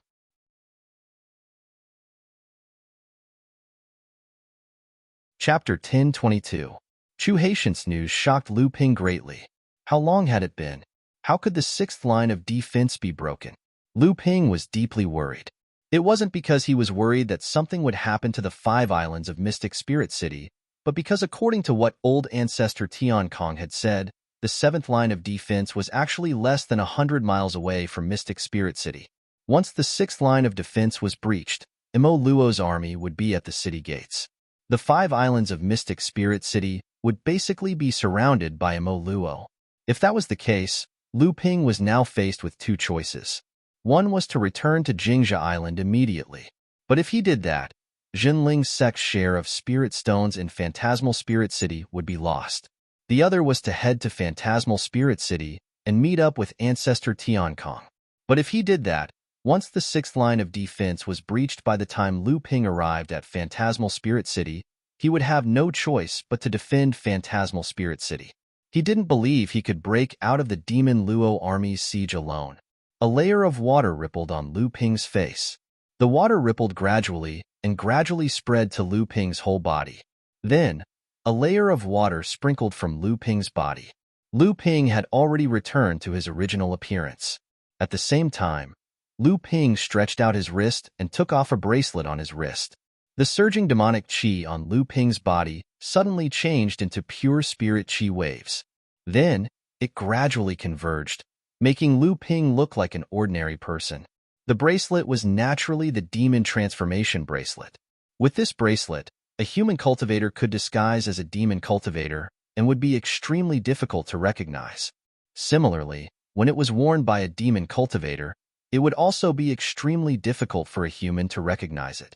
Previously, on a whim, Lu Ping decided to rescue Chu Hairan alone and let Tiankong Laozu rush to Phantom City first. However, just in case, Lu Ping still did not reveal his true identity. Lu Ping's original intention was to get close to the Emerald Sea Spirit Snake Clan. But who knew he would meet someone like Chu Hai, who clearly had a high status in the Emerald Sea Spirit Snake Clan but wasn't a scheming person. Naturally, Lu Ping was more than happy to learn more secrets about the East Sea's forces from him. Unfortunately, he met Chu Haitian midway and took Chu Hairan away, which messed up Lu Ping's original plan. However, At least he had left a backup plan among the green sea snakes. Although Chu Hailon might be of help to him when he entered the green sea snakes in the future, this woman was too shrewd. If Lu Ping wanted to use her, he might not be able to do so without paying some price. A cloud of water mist gathered under Lu Ping's feet and gradually condensed into a white cloud. The white cloud moved with the wind and carried Lu Ping quickly in the direction of Phantom City. The thin water-flowing sword had been damaged twice in a row. Although it was not too serious, as Lu Ping's most commonly used magic weapon, it still made Lu Ping's heart ache. He had already placed it in the core space and began to nourish it. Originally, it was not a bad idea for Lu Ping to use Lu Qiner as a mount. However, since he knew that the battle in Phantom City would also involve the human and demon clans joining forces, Lu Ping gave up on the idea of using Lu Qiner as a mount. Who knew if he would encounter another Fire Phoenix clan demonic cultivator on the way? Lu Dagui could, but his speed was a little slow. It would be fine under normal circumstances, but not now. With no other choice, Lu Ping could only use the cloud treading technique to hurry along. The cloud treading technique was an extension of the wave treading technique. It was also an application of Lu Ping's natural great technique. Although his speed was not as fast as Lu Qiner's, it was still very fast for long-distance travel. Although the 12 orthodox techniques of the North Sea were 12 types of great magic arts, in essence, each great magic art itself was a huge inheritance system, from which several or even dozens of magic arts could be extended. This cloud treading technique was an extension of the wave treading technique. In the end, Lu Ping decided to head towards Phantom City. Quick, quick! The group of Mara is catching up. *M. How is that possible? Why would the Blood Shura attack us? The Blood Shura is nothing. Even the Jade Shura has attacked. A Dharma adept from the Jade Sea sect could not even escape. I saw with my own eyes that Lao Zu's heart was dug out by a Jade Shura and then swallowed whole. What? The Jade Shura is also? Let's run. It's not just the Blood Shura and the Jade Shura. Even the Azuras have attacked. The entire fallen secret land is in chaos. This time, the human and demon clans have suffered a great loss at the 6th line of defense. They are doomed. As long as we escape to the 1st line of defense, the 7th line of defense? Now even the Jade Shura and the Azuras have begun to attack us core forging adepts. They think the 7th line of defense can still hold. We'd better go straight to the Phantom City. Maybe there is a glimmer of hope. Not necessarily. If the great adepts of the Phantom City also attack, they may be able to stabilize the 7th line of defense. That depends on whether the big bosses are willing to help. They will. Don't forget, the first 5 lines of defense are mostly made up of the local forces of the East Sea and the fallen Mystery Land that are attached to the Phantom City, as well as the 25 medium-sized forces. But when it comes to the 6th and 7th lines of defense, there will be many cultivators from the Crystal Palace and the 9 great sects. Unless those big shots are willing to let their disciples become cannon fodder like us. Not necessarily. Now that the 6th line of defense has collapsed, many practitioners from the big sects have been injured or killed. If they shrink back to the 7th line of defense, or even retreat to the Phantom City, then let's wait for death. From here to the Phantom City, we can't get rid of the group of Mara chasing us. 5 or 6 human practitioners were flying over the sea, with injuries all over their bodies. Obviously, they had been through a fierce battle. At the same time, they were fiercely arguing about something. Suddenly, several sharp howls rang out from behind the cultivators. The cultivators who were flying away immediately lost their ability to move and nearly fell into the ocean. Oh no, it's the great devil cultivators. They're catching up. At this moment, several lights of different colors rose up a few miles in front of them, heading toward them. Oh no, we're surrounded. Why are there more in front of us? Let's fight. Later, we'll break out of the encirclement with our own strength. If there's no hope, it's best if we can drag one of them down with us.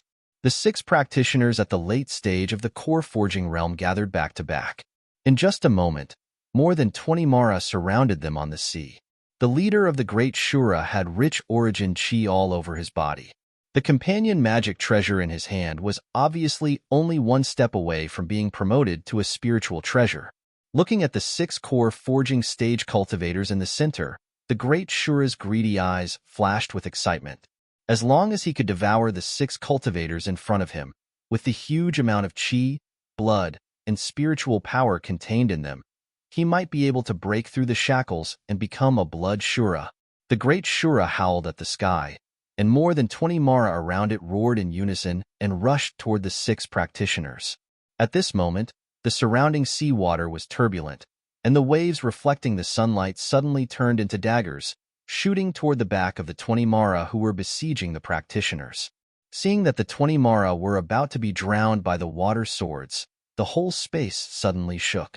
These water swords suddenly turned into water splashes in midair and fell into the sea, like a rapid rain. However, just as the raindrops were about to fall back into the sea, the surrounding space trembled again. The raindrops that filled the sky did not fall back into the sea but shot out abruptly. The dozen or so demons surrounding the south were caught off guard, and 7 or 8 of them had their heads, hearts, and other vital parts pierced by the raindrops. The remaining half were rolling and wailing on the surface of the sea. The sudden turn of events caused the battle between the two sides to come to a temporary halt. The great Azura in the lead cast a bewildered look around. Knowing that reinforcements had arrived, the 6 human cultivators who were besieged earlier hastily flew out from the encirclement. Roar! An angry roar suddenly rang out. It was the blood demon. The few human cultivators who had broken out of the encirclement were all pale, but they saw countless auspicious clouds suddenly rising in front of them. Although the blood demon's soul-devouring divine art had shaken these people to the point that their heads felt like it was going to split open, not a single one of them died. The auspicious clouds gradually dispersed, and a young cultivator was standing in front of them. More than 1,000 feet in front of this young cultivator, rolling black fog had also appeared in front of the remaining Mara. For some reason, the two sides just stood there, and no one attacked.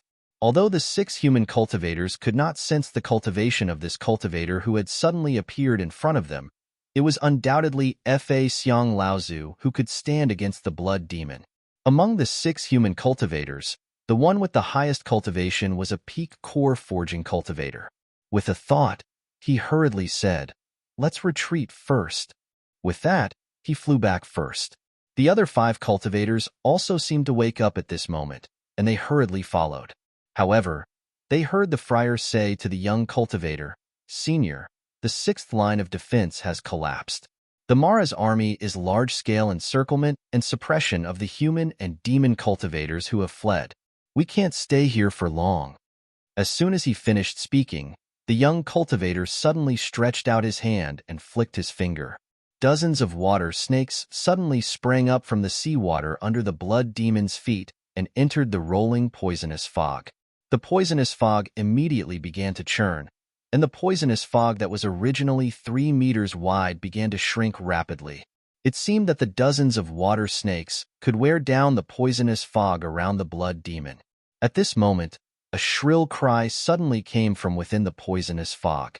The dozens of water snakes suddenly burst out of the poisonous fog, but their bodies were covered in a layer of black fog, and they counterattacked in the direction of the young cultivator. The cultivator stretched out his hand and pointed forward, and the dozens of black water snakes that rushed towards him suddenly exploded in midair. The thick black fog dispersed and then dissipated in midair. However, there were also several black snakes that bypassed the cultivator in front of him and shot towards the 6 cultivators behind him. The human cultivators were all shocked, and in a fluster, they did not know how to block this strange attack. Suddenly, they heard a crisp cry above their heads.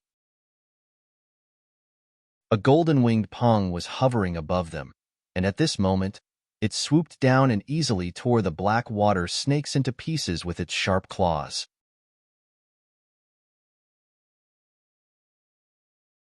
Chapter 10:23. While Lu Ping was fighting with the blood demon, the great Azura leader among the group of Azura behind the blood demon glanced at the 6 human cultivators a few hundred feet behind Lu Ping, then at Lu Ping, who was entangled by the blood demon. His eyes darted around for a moment, then he led a dozen of his subordinates and split into 2 groups to flank the 6 human cultivators. The human cultivators quickly discovered Mo Luo's intentions. When the peak core forging cultivator saw two cultivators trying to escape, he hurriedly stopped them and said, "Where can we escape to at this time? There are Mo Luos surrounding the human and demon cultivators everywhere. At least if we follow this ancestor, we might be able to break out of the encirclement." One of the two cultivators who wanted to escape looked at Lu Ping with a complicated expression and said, "But this senior is entangled by the blood demon. He can't even take care of himself, let alone help us. If we escape, at least we have a chance of surviving. If we don't escape, we won't be able to get through this. The Mara group has already surrounded us." The other cultivator who wanted to escape was originally persuaded by the first cultivator, but after hearing the second cultivator's words, his expression became hesitant. Seeing that the group of 6 was about to split up, the Peak Core Forging Realm cultivator became anxious. Now was the time to unite against the enemy. Once someone left, the chance of survival would be even lower. He said coldly, "Lu Yongchong, you have to think carefully. How much strength do we have left? Even if you want to escape, how long can you escape? Besides, if you take this opportunity to escape, even if you survive, you won't be afraid of offending this senior in the future. He saved us before." The Peak Core Forging cultivator called Lu Yongchong paused for a moment. His expression became gloomy as if he had thought of a bad situation. He looked at the cultivator who wanted to leave with him and saw that he was unwilling to leave. His expression became even more gloomy, but in the end, he didn't leave. Seeing this, the Peak Core Forging Realm cultivator relaxed and hurriedly ordered the 5 of them to prepare to fight the enemy. The young Dharma adept who had saved them was naturally Lu Ping. While Lu Ping was fighting with the blood demon in front of him, his powerful divine will had heard every word of the previous conversation. Lu Ping's lips curled into a mocking smile. He looked at the blood demon in front of him and felt that he had forced it to use all its tricks. He no longer wanted to tangle with it. His powerful divine will turned into layers of waves in midair and rushed towards the blood demon, who was surrounded by the soul-devouring black fog. The blood demon was overjoyed. Previously, it had tried to use its soul-devouring magic to severely injure the human cultivator in front of it. Unexpectedly, it was unable to detect the presence of divine will around this human cultivator. This time, the human cultivator in front of it had taken the initiative to reveal his divine will to it. Furthermore, this human cultivator was stupid enough to fight it with his divine will. When fighting with a blood demon, the stronger one's divine will was, the safer it would be. On the contrary, to the blood demon, the stronger the divine will was, the more tempting it would be and the more it would be able to stimulate its desire to kill. Moreover, although the blood demon's soul-devouring magic had different forms, they were all killer moves that specialized in restraining a cultivator's divine will. From the soul-devouring black fog, an irregular crystal appeared.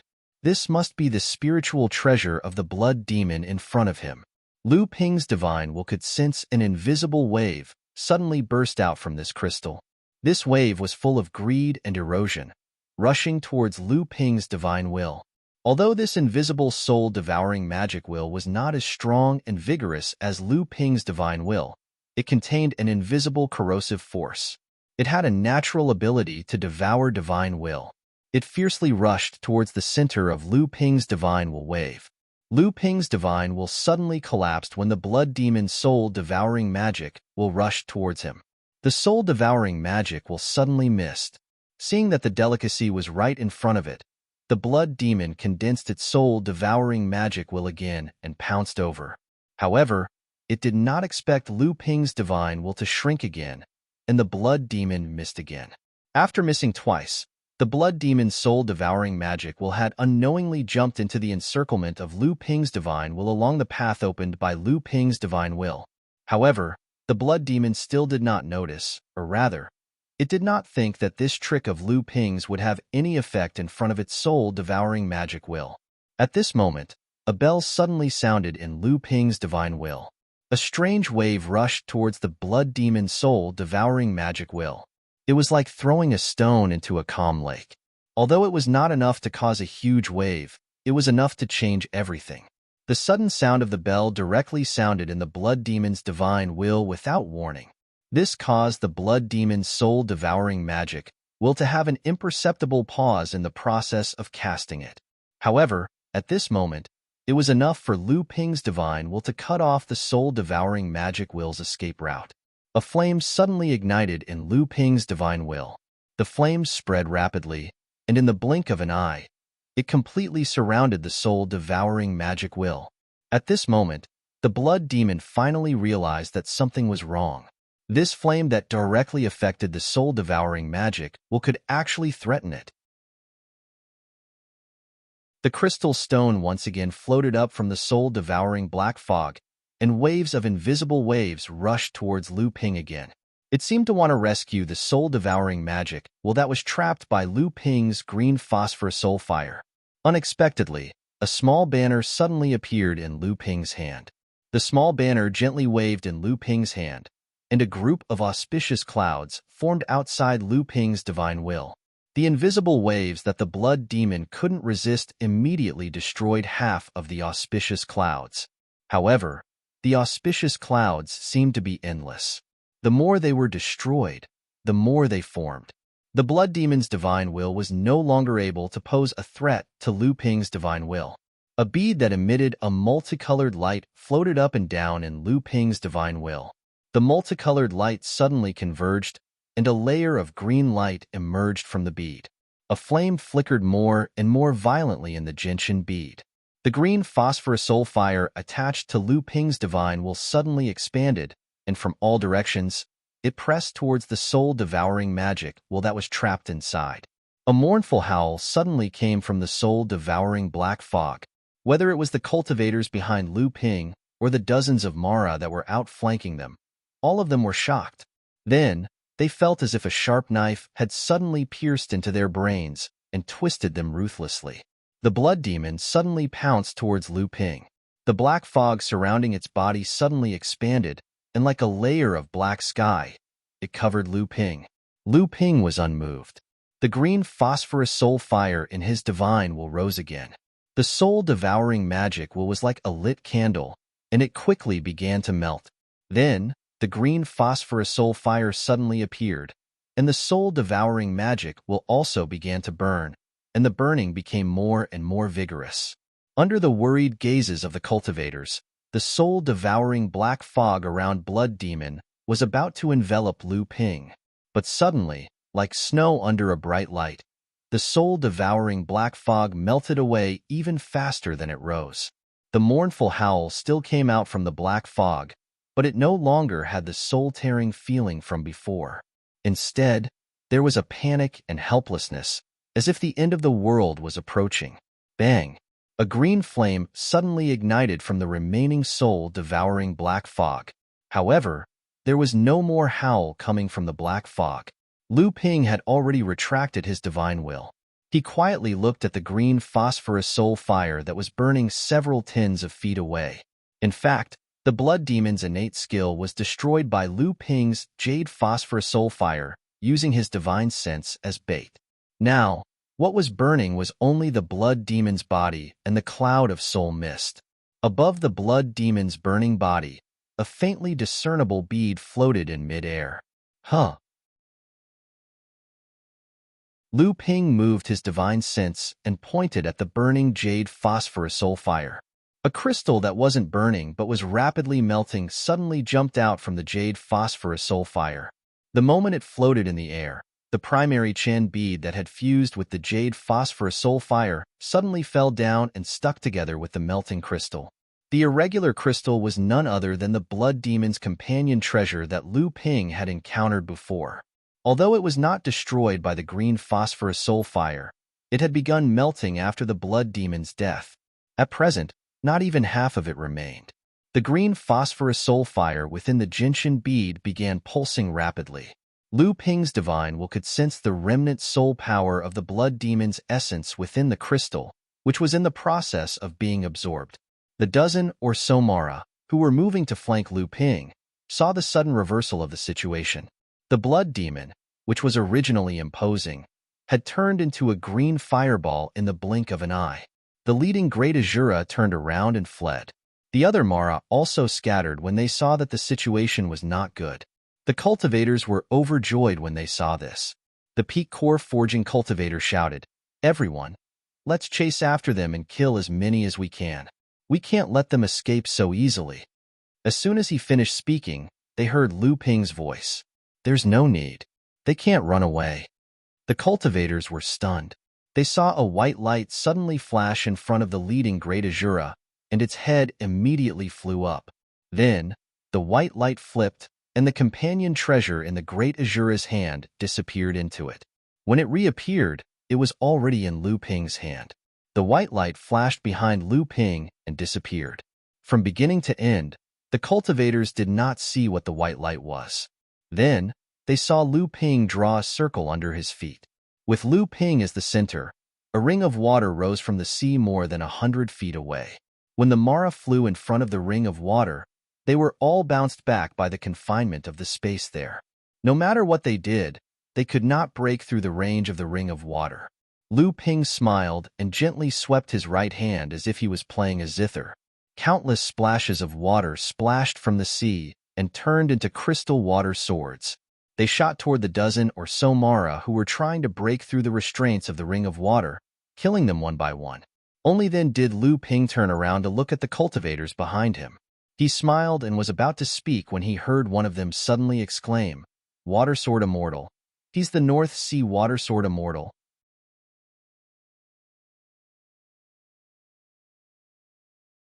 Chapter 10:24. Water Sword Immortal. He's the Northern Sea Water Sword Immortal, Lu Tianping. Lu Ping was slightly startled. He saw that the person who cried out in surprise was the cultivator with the highest cultivation level among the people he rescued earlier.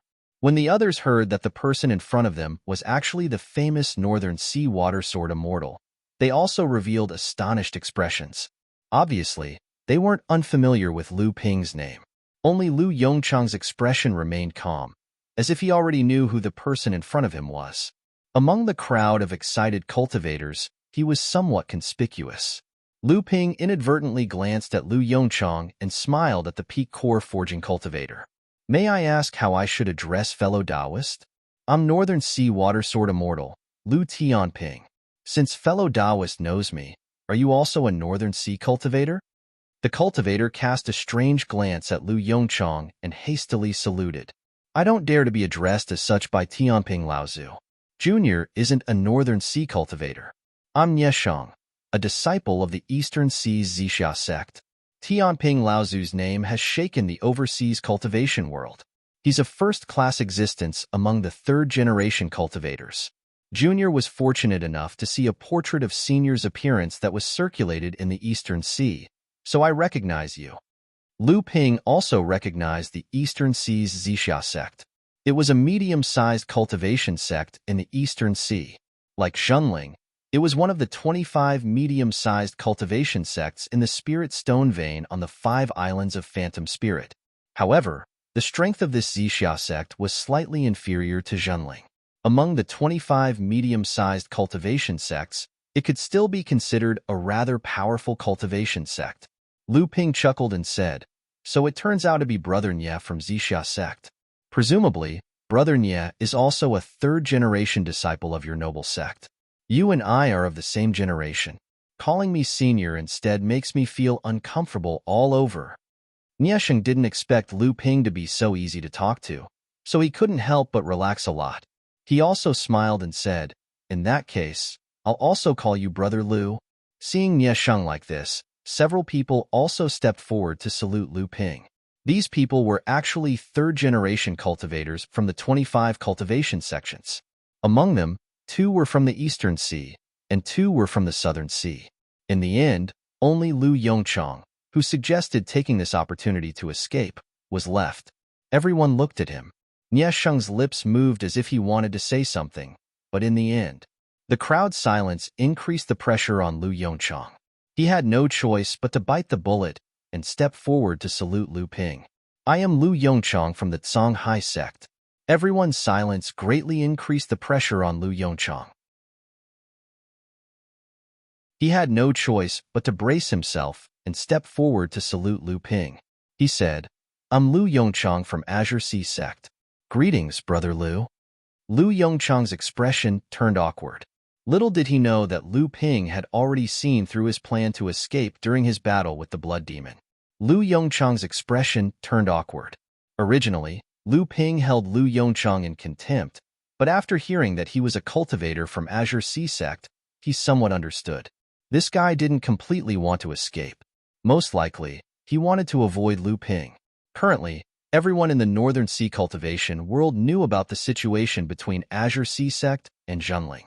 Jiang Tianlin had chased after Zhang Shi for several years, and Zhang Shi had fled to the Eastern Sea in defeat. However, not long after, there were rumors that Lu Tianping had received Jiang Tianlin's decree and arrived in the Eastern Sea. Most likely, he was here for Zhang Shi. Whether this rumor was true or not, Lu Yongchang was unwilling to face Lu Ping. Moreover, he had been saved by Lu Ping from Mara, so he was at a loss in front of Lu Ping. Just as Lu Yongchang was panicking, Lu Ping suddenly asked, "When will Senior Zhang Shi arrive at Phantom City?" Lu Yongchang was startled and said, "How did you know?" Lu Yongchang's expression suddenly changed. He hurriedly stopped talking, but it was already too late. He only heard Lu Ping say with a smile, "Senior Zhang's speed is indeed faster than mine.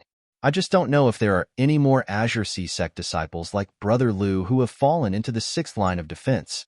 Otherwise, I'm afraid your sect won't be able to afford to lose them. Senior Zhang might even take the risk to come out and save them." Lu Yongchang's expression was filled with hatred. Hearing this, he immediately raised his head and said, You actually knew about me?"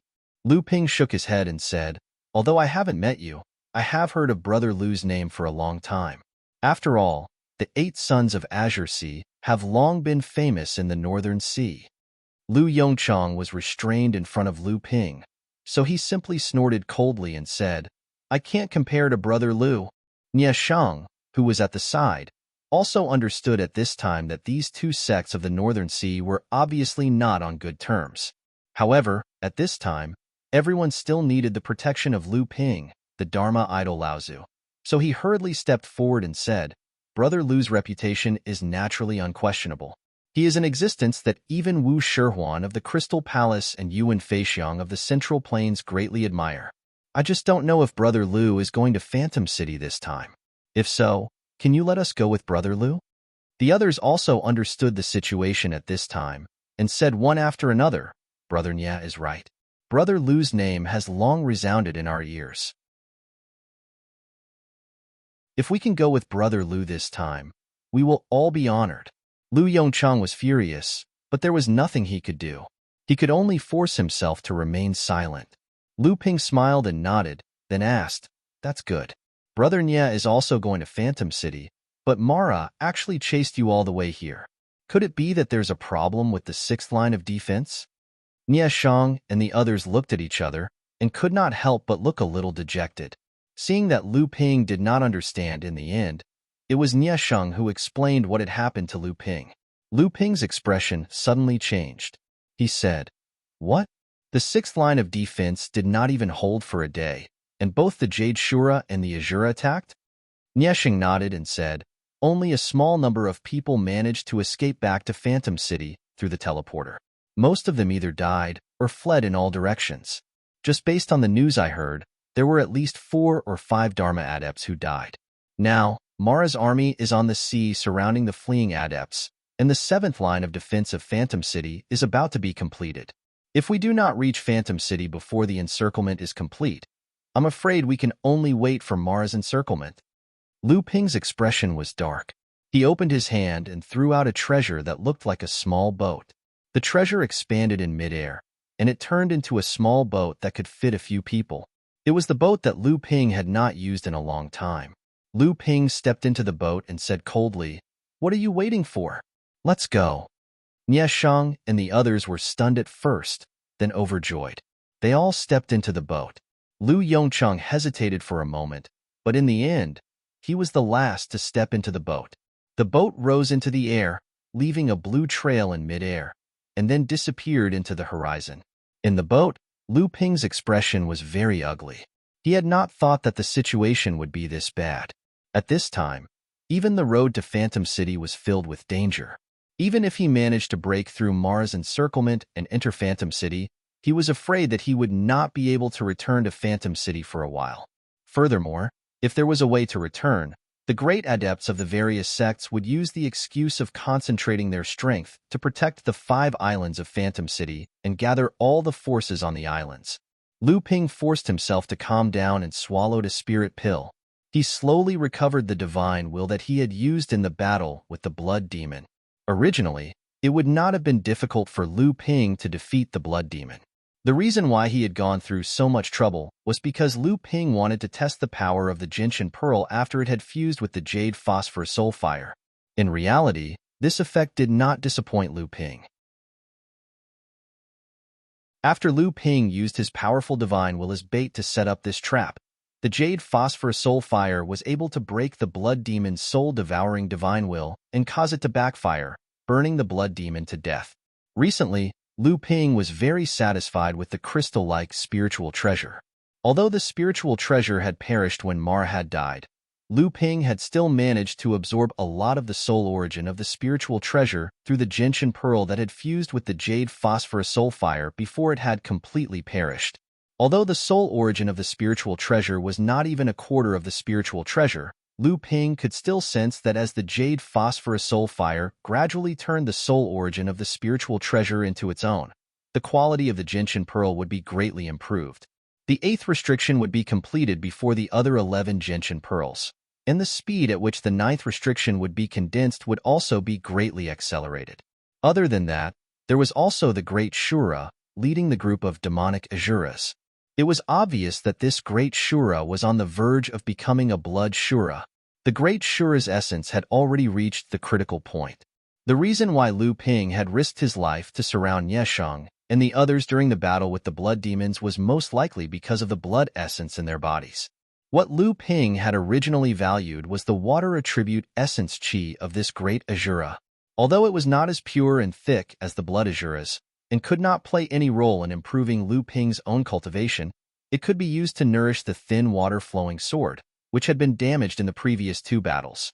The thin water-flowing sword was a top-notch spirit-nurturing magic treasure that had condensed 9 treasure restrictions.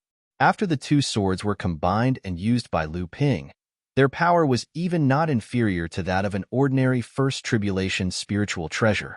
But the quality of the thin water-flowing sword was still inferior to that of a real spiritual treasure.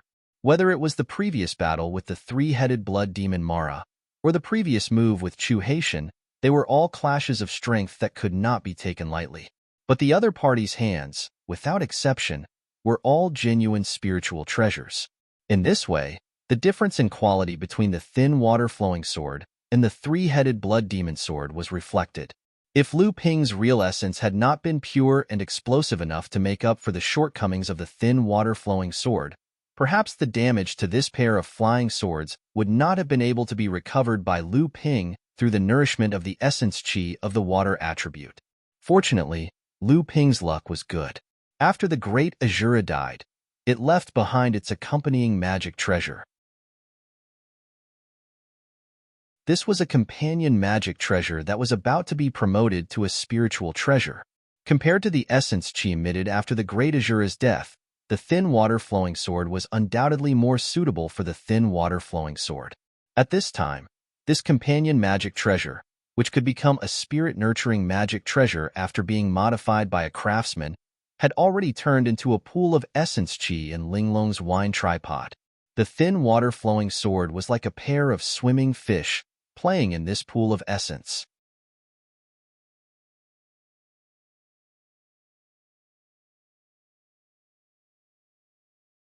The front of the chain was a gem that looked like a snake's head, and it collided with the hanging wind column. Patriarch Rongchang cursed inwardly.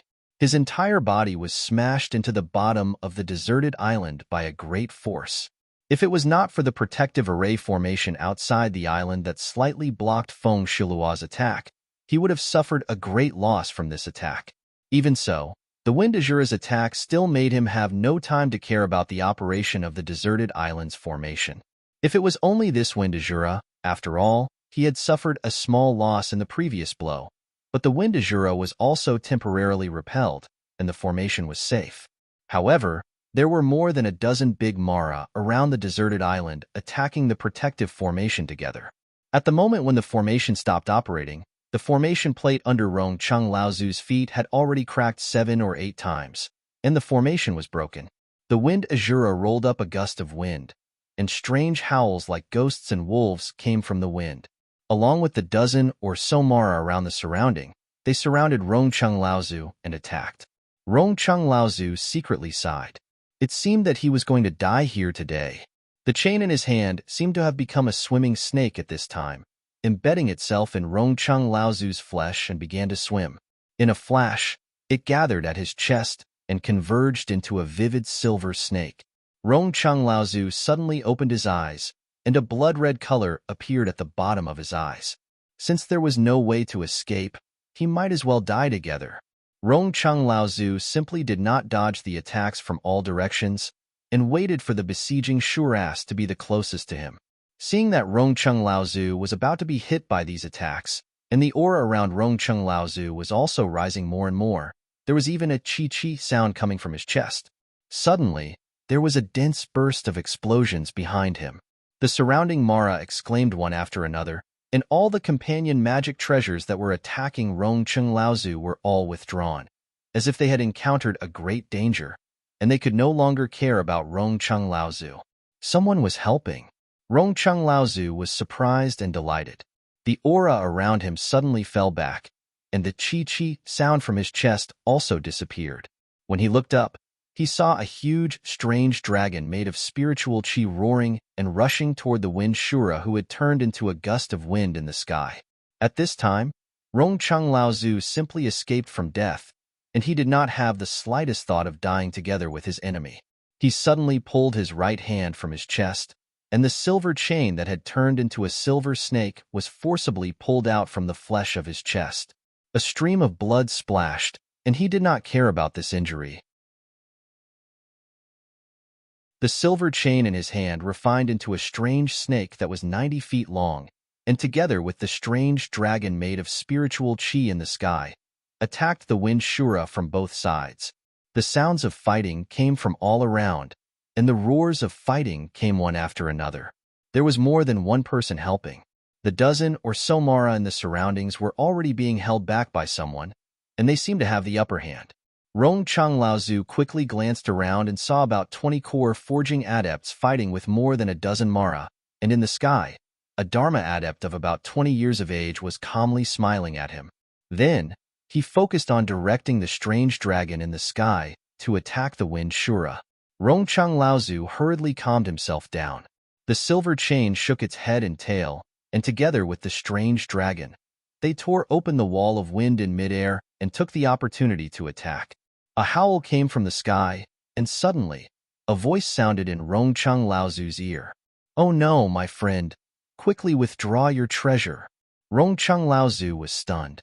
He reached out and pulled the silver chain in the air, and the silver chain immediately flew back, leaving only a giant silver snake that continued to attack the wind Shura with the strange dragon.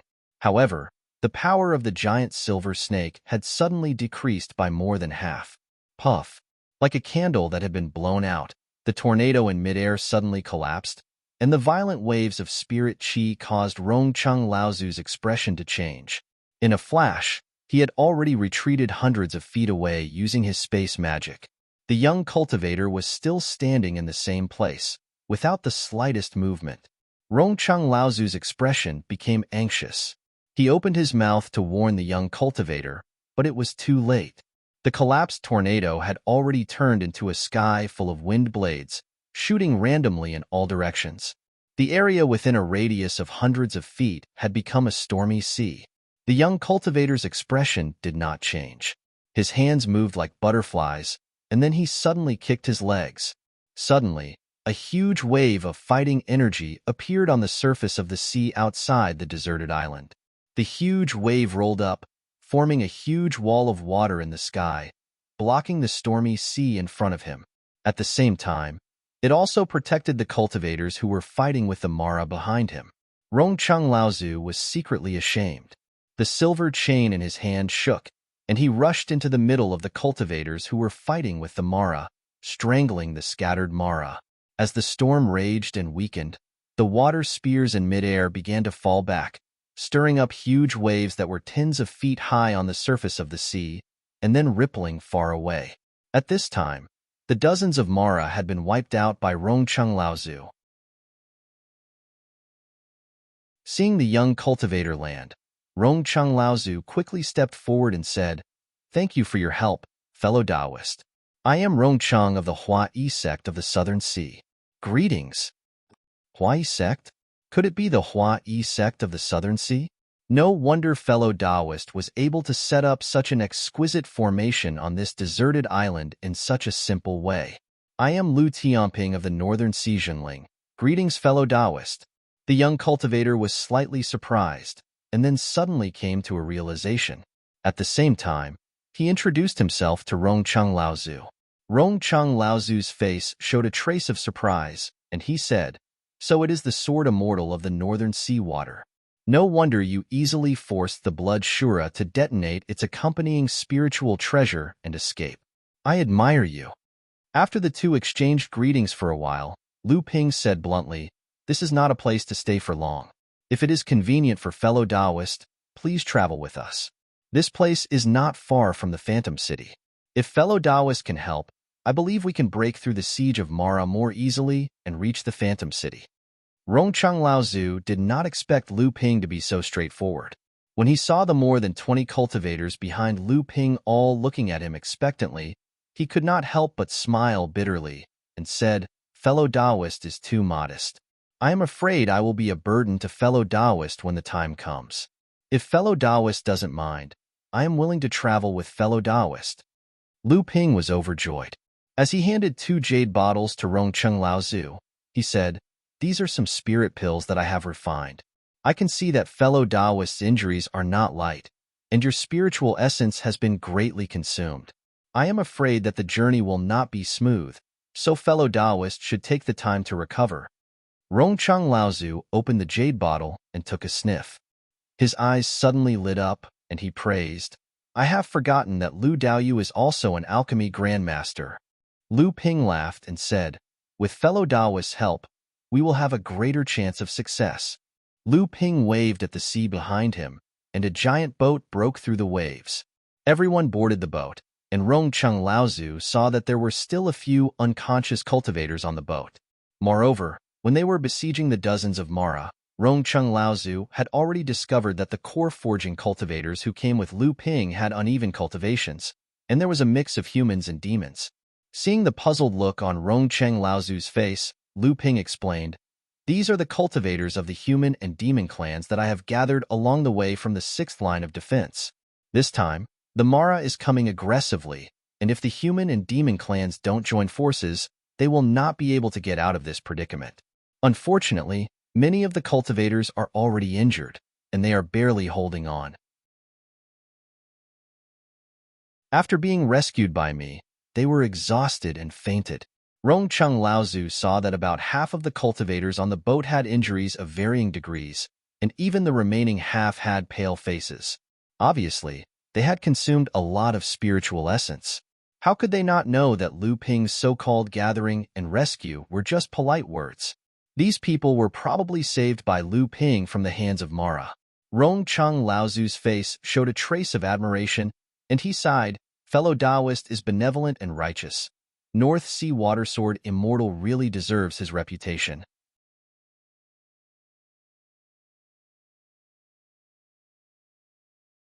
Chapter 1026. Brother Tiankong, don't get too worked up. We're just following the rules.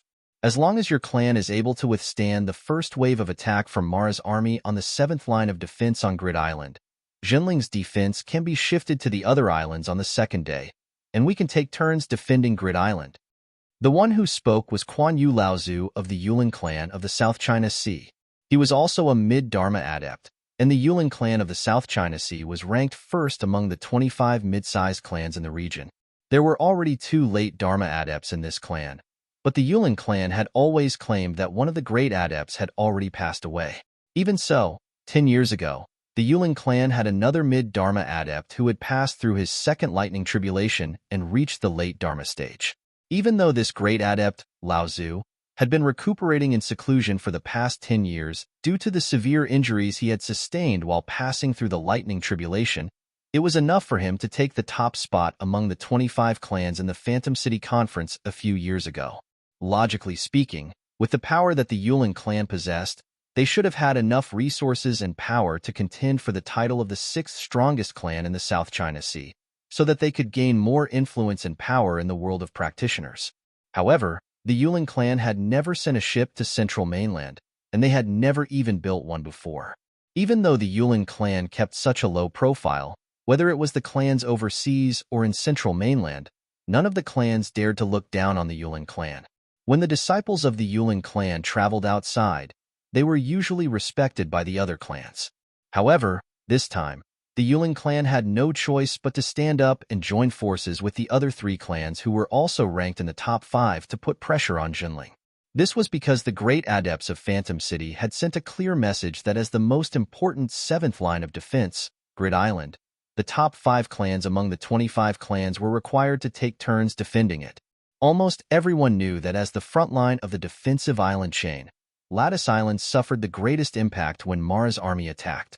The pressure was undoubtedly the most intense when Mara's army attacked for the first time. If Kuan Yu Lao Zu didn't push the newly ascended rank 5 Jinling out to block the calamity, he could guarantee that all the other sects would immediately push the first rank Yulin sect out to block the calamity. Hence, Yulin's sect, who had always maintained a low profile, had no choice but to use their influence to pressure others. When the other clans in the top 5 clans saw Yulin's sect stepping up, they naturally understood Kuan Yu Lao Zu's intentions. However, when they thought of the terrifying strength of Yulin's sect, Lao Zu was naturally more than happy to pick on the soft persimmon to bully, and they all voiced their agreement. After all, Yulin's sect had already offended them. Tian Kong Lao Zu's face was ashen, but he could only retaliate against Yulin's sect. Now that the other clans were on Yulin's sect's side, if Tian Kong Lao Zu was not careful, Jinling might be isolated. Hence, he laughed coldly and said, "Brother Kuan Yu, your words are not appropriate. Your clan's strength is no less than that of the major clans in the overseas region, and you are the leader of the 25 medium-sized clans in the overseas region. Your strength is far above mine. This time, Mara's momentum is fierce, and Lattice Island is the crux of the entire defensive island chain. At this time, it is even more appropriate for your clan to stand up for us. If it is left to my clan, and we are unable to withstand Mara's attack, I'm afraid the losses will be small, but if we jeopardize the security of the entire island chain and allow Mara's army to attack Phantom City, my clan cannot bear the responsibility." As soon as Tian Kong Lao Zu finished speaking, Lao Zu from the other 3 clans in the top 5 did not say anything else. Among the 25 clans in the overseas region, other than the Yulin sect, there was not much of a difference in strength between the top 5 clans. Each clan had a Dharma adept in their ranks, but only the Yulin sect's strength actually far exceeded that of the other 3 clans. Furthermore, this time, the Yulin sect had come from Phantom City. Other than Kuan Yu Lao Zu, who was a mid-Dharma adept, they had also brought along 2 other early Dharma adepts of the 3rd generation. Hence, in terms of the security of the island's defenses, the most reasonable solution was to leave Lattice Island to the Yulin sect. It was just that although the enemy was at the forefront, the internal strife between the various clans had never stopped. Although these people were not blind to the bigger picture, how to preserve their own strength without harming the overall situation was enough for the Lao Zu present to fight and scheme against each other. Kuan Yu Lao Zu chuckled and said, "Brother Tian Kong, please don't be impatient. After all, your clan is a new clan, and it is precisely because of the fact that you are in the top 5 that we have allowed your clan to only defend the island for the first day. After that, the other clans will take turns to defend the island for the next 2 days. Furthermore, apart from Lattice Island, each of our clans has their own tasks as well."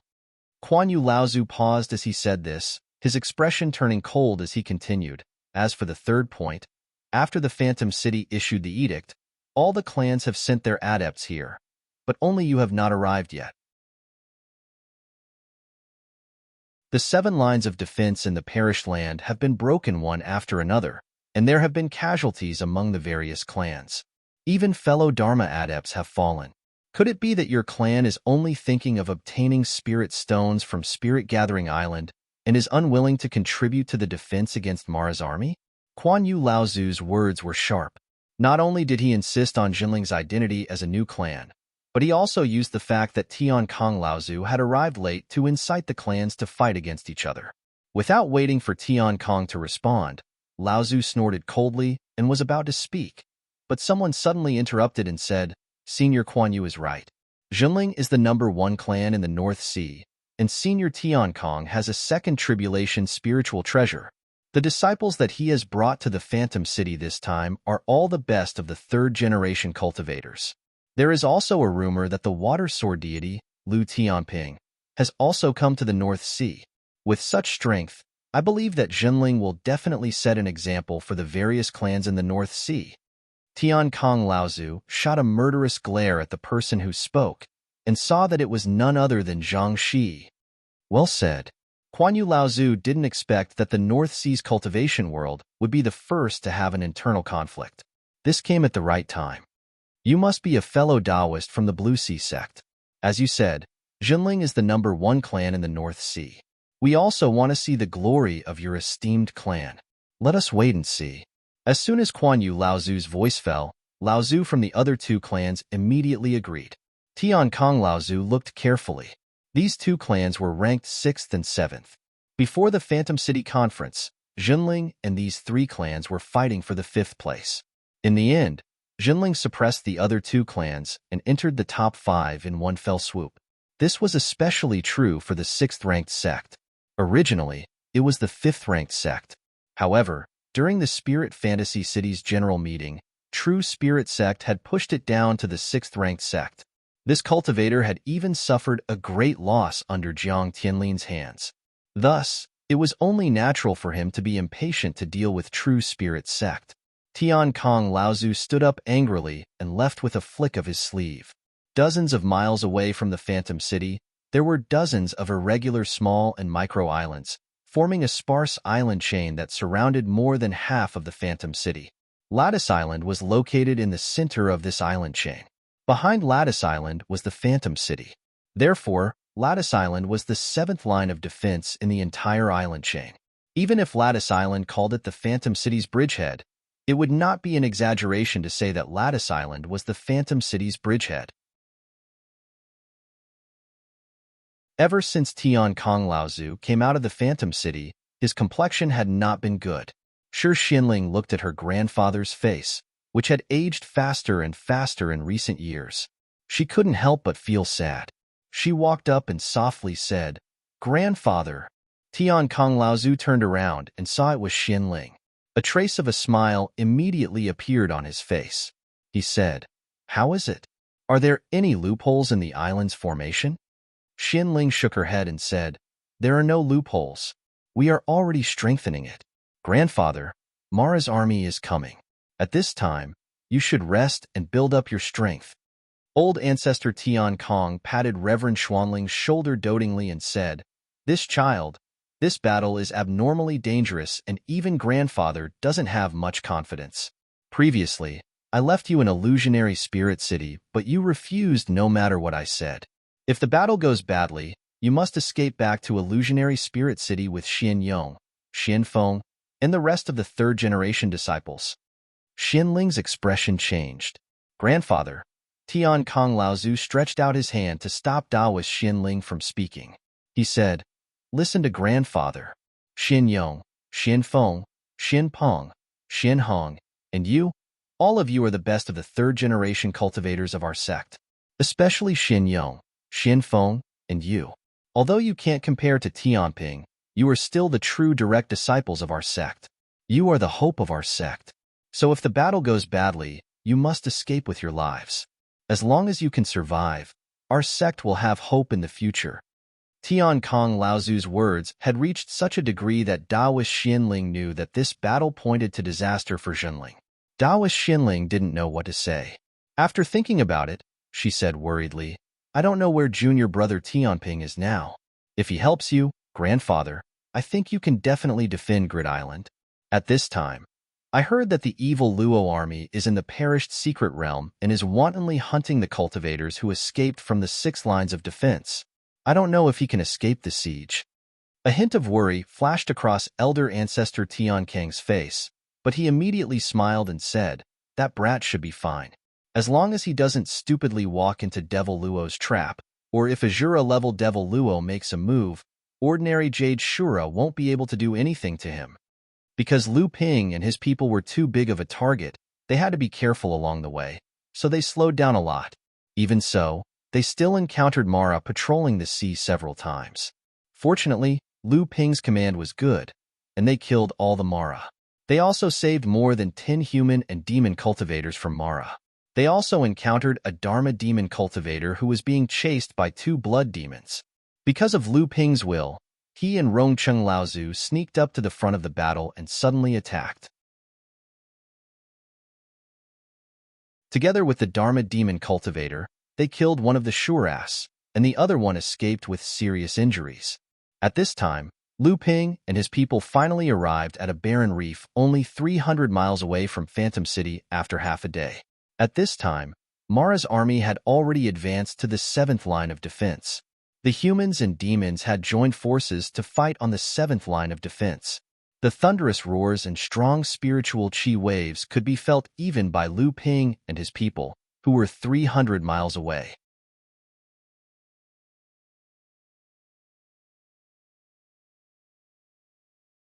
Chapter 10:27. There are more and more Mara patrolling the area. Hiding here is not a solution. If we don't think of a way to get to Phantom City, sooner or later we will be discovered by Mara and killed. The person who spoke was an early Dharma adept dressed in red.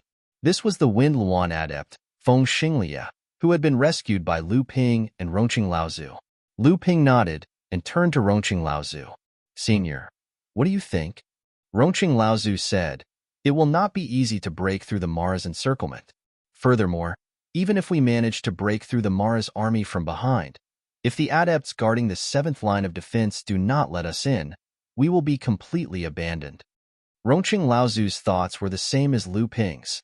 Lu Ping believed that if they rushed in recklessly, the adepts guarding the 7th line of defense would most likely not let them in, unless they had someone who was very familiar with them. If that happened, they might even be blamed. Lu Ping's expression changed as he looked at everyone and said, I will go in and take a look myself. The attack on the 7th line of defense had reached its climax from the very beginning. The huge Mara army did not use the low-level Mara as the vanguard to attack at the beginning to wear down the strength of the human and demon allied forces. Instead, they gathered a large amount of blood from the very beginning. The Mara directly attacked the protective spells of each island, forcing the Dharma adepts of both the human and demon races to come out and fight.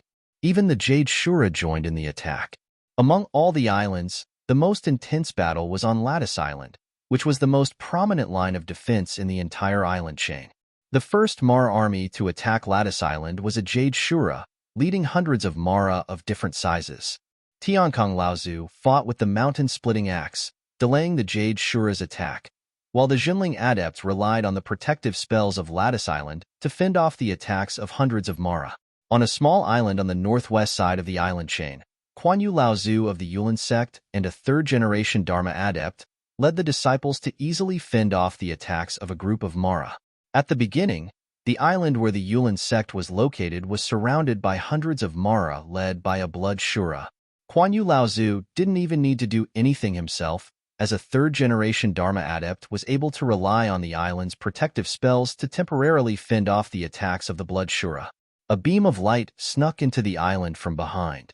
Kuan Yu Laozu seemed to already know who it was, as he asked without turning his head, "What's the situation on Lattice Island?" The person who had come was another early Dharma adept from the Yulin sect.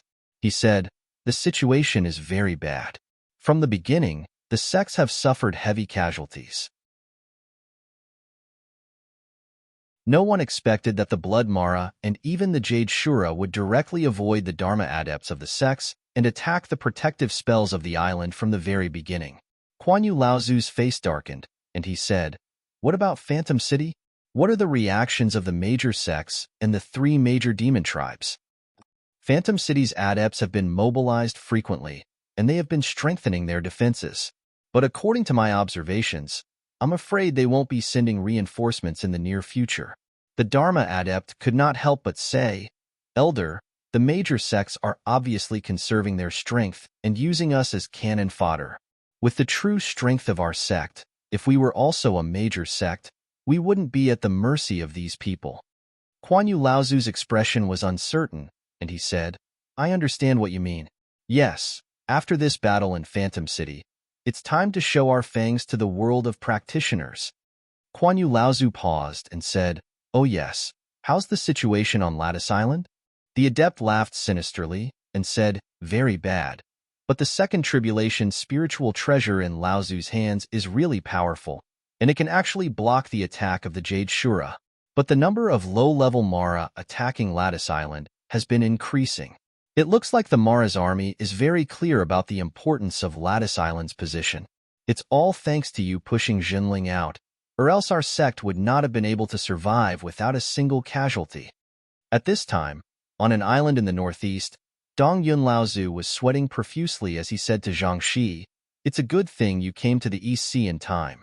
Otherwise, it would not have been easy for the old man to block the Mara's attack. I'm afraid there would have been many more casualties among our disciples. Zhang Shi smiled faintly and said, The most important thing now is that we have to pretend to resist the attack of the Devil Luo army with all our strength. We can't let Phantom City see that our sect still has strength to spare, and we can't let the attention of the Devil Luo army shift to our sect. This is also the reason why I was unwilling to besiege the blood demon outside the island with martial uncle. Dong Yun Laozu's expression changed, and he said, Are you saying that the Mara's army still has strength to spare, and that their attack might increase? Zhang Shi smiled bitterly and said, I'm afraid so. But don't worry, martial uncle. Although the sects of Phantom City have bad intentions, they won't go too far. They won't let the seventh line of defense be easily broken. They will still come to our rescue at the critical moment. Now it depends on how long we can resist. Dong Yun Laozu was also helpless, but then he asked, If Mara sends more troops, will he increase the attack on us? Zhang Shi hesitated for a moment and said, It's not impossible. But with the cooperation of me and martial uncle, even if another blood demon comes, we can easily resist it. But if Mara sends more troops, the first thing he will deal with is not us, but Dong Yun Laozu followed Zhang Shi's gaze, and the two of them laughed coldly in a low voice at the same time. On the Lattice Island, Xin Yong used a fire elemental divine art to incinerate the 5 little and little evil Luos who were attacking the island's protective formation. Then, he turned around and said, Senior brother Xian Pong, how is the modification of the formation going? When can we use the mother-child traction formation? Xian Pong Zhenren was lying on the formation board of the island's protection formation. He was sweating, but he didn't dare to wipe it off. He focused all his energy on the small knife that was used to carve the formation. He didn't even lift his head when he heard Xian Pong Zhenren's question and said, It's almost done. Spiritual Master Xian Su's face was as gloomy as water. After Patriarch Heavenly Peace went out to stall Jade Shura, the defense of the entire Grid Island was handed over to him. Spiritual Master Xian Su was very worried. Xian Yong and the rest might not be clear about Patriarch Heavenly Peace's situation, but Spiritual Master Xian Su knew very well that Patriarch Heavenly Peace's lifespan was reaching its end.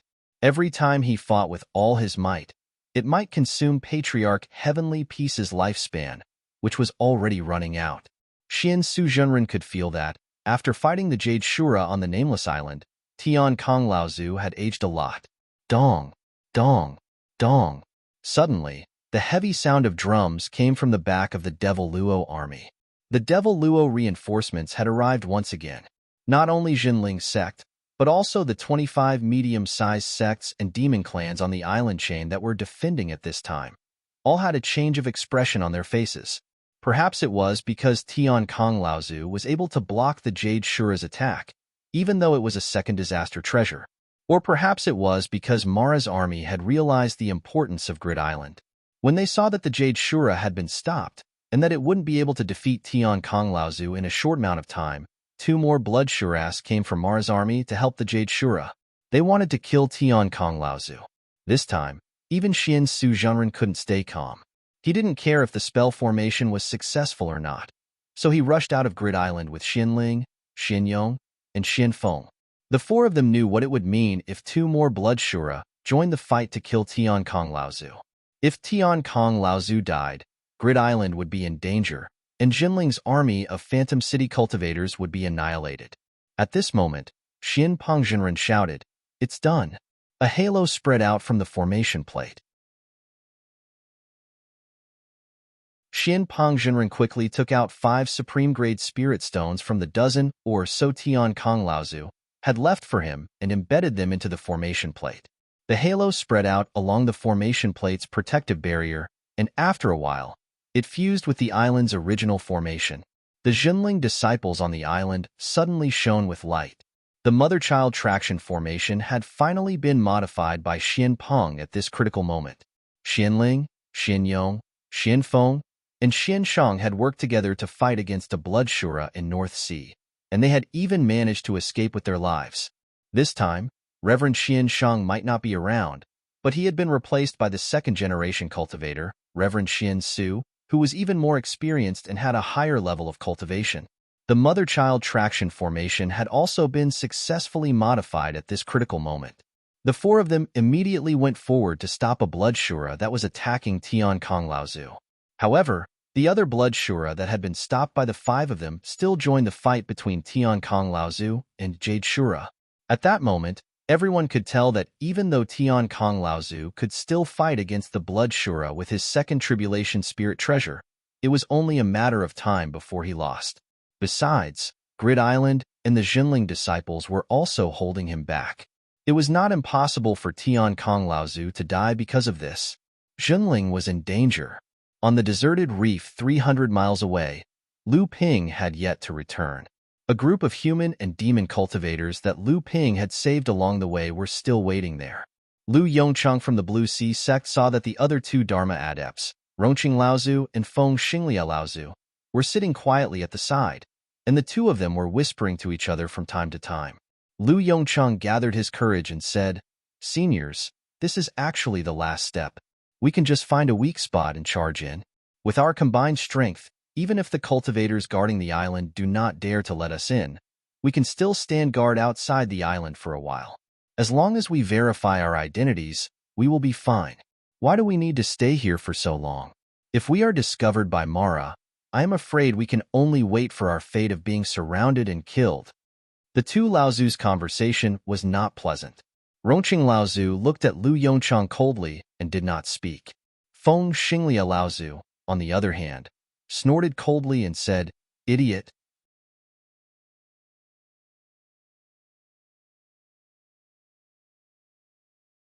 Chapter 1028. Feng Xinglia and Laozu's idiot made Lu Yongchang's face turn purple. After Feng Xinglia finished cursing, he didn't say anything else, leaving Lu Yongchang there. He didn't know if he should advance or retreat, so he gritted his teeth and said, "Right now, the majority of us still have our strength. It is completely possible for us to fight. I don't know why everyone trusts Lu Tianping so much. When the time comes, we will just charge behind him. He can decide where to charge and how to charge. Isn't this the same as putting our lives in his hands?" Lu Yongchang said what he was thinking in one breath.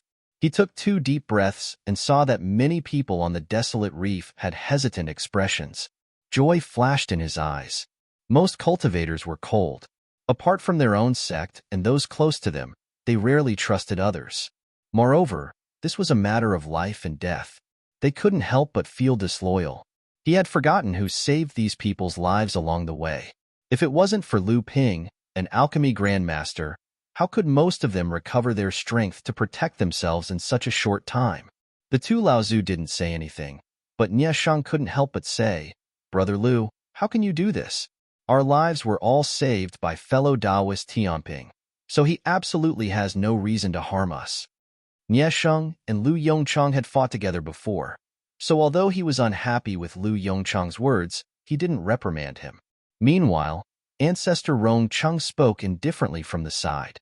"Not to mention that our lives were saved by fellow Taoist Tianping. Even if he has selfish motives, we should still do our best to help him and repay him for saving our lives. Not to mention that if fellow Taoist Tian Ping's divine perception didn't far exceed an ordinary person's, how could we have been able to avoid Mo Luo's pursuit time and time again? We would have probably been encircled and annihilated a long time ago. If we really talk about it, then every single one of us owes him countless lives. Lu Yongchang was just short of being scolded for being ungrateful. However, at this moment, he decided to throw caution to the wind and said, "We've fought many battles along the way. If it wasn't for our help, how could we have one?" Feng Xinglia Laozu was furious and scolded, "You bastard, Lu Daoyu helped us several times. If it wasn't for our safety, with Lu Daoyu's ability, he would have arrived at Phantom City before Mara's army attacked the 7th defense line. He wouldn't have been slandered by you." Rongchang Laozu looked at the rest of the core forging cultivators behind him and then said to Lu Yongchang, "Fine, since you only talk about benefits and benefits, the old man will also be a villain for once. Otherwise, someone will be bewitched by you and still be able to speak with justice." After Rongcheng Laozu said this, a few cultivators behind Lu Yongchang couldn't help but lower their heads. Rongcheng Laozu didn't expose them and said, "Right now, Mara's army has gathered at the 7th defense line. Behind us, Mara's army is still rushing over. It is impossible to turn back. The only way to survive is to move forward. Everyone knows this, but I don't know if you have thought about it. If we want to charge into Phantom City, we can only rely on fellow Taoist Tian Ping's powerful divine sense to get as close to Mara's army as possible without being discovered. Only then can we guarantee the success of the surprise attack and the survival of our fellow Taoists. If we don't have fellow Taoist Tian Ping's guidance, we can only be a group of headless flies flying everywhere. Sooner or later, we will be killed by Mara. Do you understand what the old man is saying?" As soon as Rongcheng Laozu said this, a voice suddenly sounded on the desolate reef, "Thank you, fellow Taoist Rongcheng. However, I'm afraid that even if fellow Taoists say that I am being selfish, I can't care too much about it." Lu Ping's sudden appearance on the desolate reef surprised even Rongcheng Laozu and Feng Xinglia. Even the two of them weren't aware of Lu Ping's appearance in advance. His control over space was far beyond their reach. Lu Ping glanced at Lu Yongchang. Lu Yongchang's heart was beating wildly, but he had to force himself to calm down. Fortunately, at this time, Lu Ping didn't want to complicate matters. Instead, he said, "The battle between Mara and the human and demon clans has already reached its climax. When I went to investigate, I discovered that there are a few battlefields on the islands. It's not that there are no opportunities for us to take advantage of. However, I always feel that there might be a trap set by Mara's army." Rongcheng Laozu and Feng Xinglia looked at each other. Feng Xinglia said directly, "Fellow Taoist Tianping, if you have something to say, just say it." Lu Ping nodded and said, "Although we have been cautious along the way, there were several times when we had to fight with Mara in order to rescue our fellow Taoists who were besieged. Although we tried our best to kill him, there were inevitably some who slipped through the net. After that, although Mara's patrols on the surface of the sea became more frequent, it was only because we were near the 7th line of defense that he increased his patrols. He didn't specifically search and encircle us." Rongcheng Laozu's eyelids twitched. He said, "Fellow Taoist Tianping, are you saying that Mara had already noticed us long ago, but he deliberately ignored us? He calculated that we would eventually go to Phantom City, so he set a trap in the battlefield and waited for us to jump into it?" Seeing Lu Ping nod, the cultivators were in an uproar. Lu Yongchang raised his head and wanted to say something, but he calmed down in the end. He discovered that Lu Ping didn't panic. It seemed that he had a backup plan. Seeing that Lu Ping was calm, he wasn't the only one. Rongcheng Laozu said, "Fellow Taoist Tianping, do you have a way to solve this?" Lu Ping nodded and said, "I can't say that it's a solution. It's all risky. However, there is one method that has a higher chance of success. Of course, if there are any fellow Taoists who suspect my intentions, you don't have to participate in this operation." When Lu Ping said "of course," he coldly glanced at Lu Yongchang. Everyone knew who Lu Ping was talking about. Lu Yongchang's forehead was covered in cold sweat. He felt that he was about to be abandoned by everyone. Feng Xinglia said loudly, "Fellow Taoist Tianping, Just say it. Which method is it? Lu Ping looked at everyone's gaze and revealed a trace of mockery. He said, sneak attack the back of Mara who is attacking Grid Island. What? Many people were shocked at first. However, they quickly came to their senses. Everyone knew the importance of Grid Island. It was definitely a place where Mara's army was heavily attacking. However, it was because of this that Mara concluded that the human and demonic cultivators would not dare to attack this place. Lu Ping seemed to think that his information wasn't enough to challenge everyone's bottom line. The mockery on his face became even more obvious. He said, also, the cultivators guarding Grid Island are our sect's Tian Kong Laozu and his disciples. Lu Yongcheng suddenly raised his head. However, he didn't dare to look at Lu Ping. Instead, he turned around and looked at the cultivators behind him. The meaning in his eyes was very clear. Look, I was right. Lu Ping's calm voice sounded from behind Lu Yongcheng. He said, I told you, I won't force you to stay or leave. You can go and find an island where the situation is relatively peaceful. Tian Kong Laozu had seen through life and death more than 100 years ago. Now, he only had a few dozen years left to live. It didn't matter to him how long he had to live. He was very calm about the situation. He just wanted to stall the Jade Shura and the Blood Shura in front of him, so that he could take the two Shuras with him at the last moment. That way, he could buy time for his disciples to evacuate and for the reinforcements from Phantom City to come. He knew that the higher-ups of the big sects in Phantom City were paying close attention to the situation on the island chain. The reason why they hadn't come to help was because of the big sect schemes. His death was a necessary condition for them to help Grid Island. It didn't matter whether he lived or died. That was why Tian Kong Laozu had driven Jiang Tianlin from the East Sea to the North Sea. Zhang Shi's assassination of Lu Tianling was just an excuse. If it hadn't happened, Tian Kong Laozu wouldn't have asked Jiang Tianlin to stay on Jingzha Island. The North Sea needed him more now. Old ancestor Tian Kong turned back to look in the direction of North Sea Spirit City.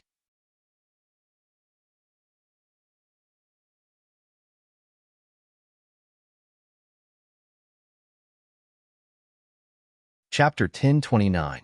Old ancestor Tian Kong had the mountain-splitting battle axe in his hands. Even though that Jade Azura was stronger than old ancestor Tian Kong, there was still a limit to how strong she was. Otherwise, that Jade Azura wouldn't have been unable to gain any advantage from old ancestor Tian Kong after half a day of effort. However, after the two blood Azuras rushed over as reinforcements, the pressure on old ancestor Tian Kong increased tremendously all of a sudden.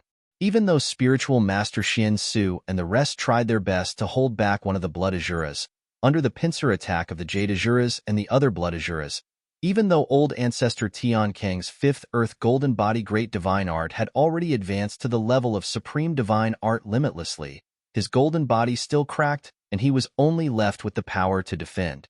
Seeing the Jade Shura and the Blood Shura working harder, the old man in front of them was going to die from exhaustion, even if he wasn't killed.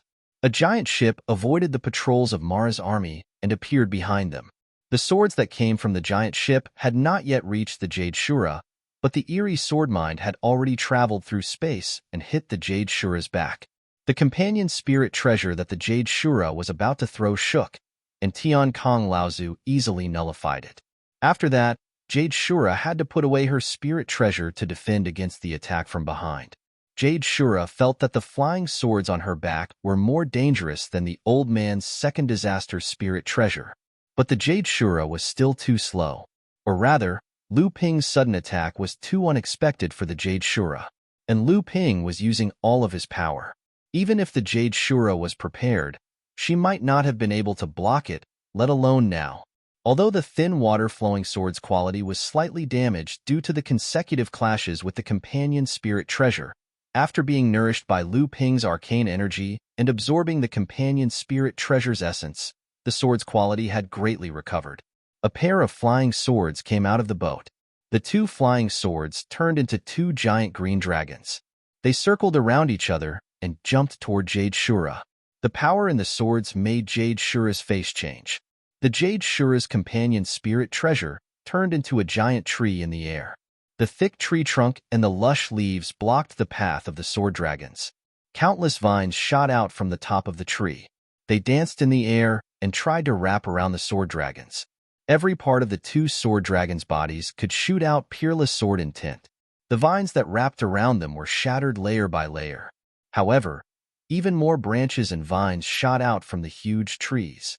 It was as if they were weaving a huge net in the sky, continuously neutralizing the power of the two sword dragons.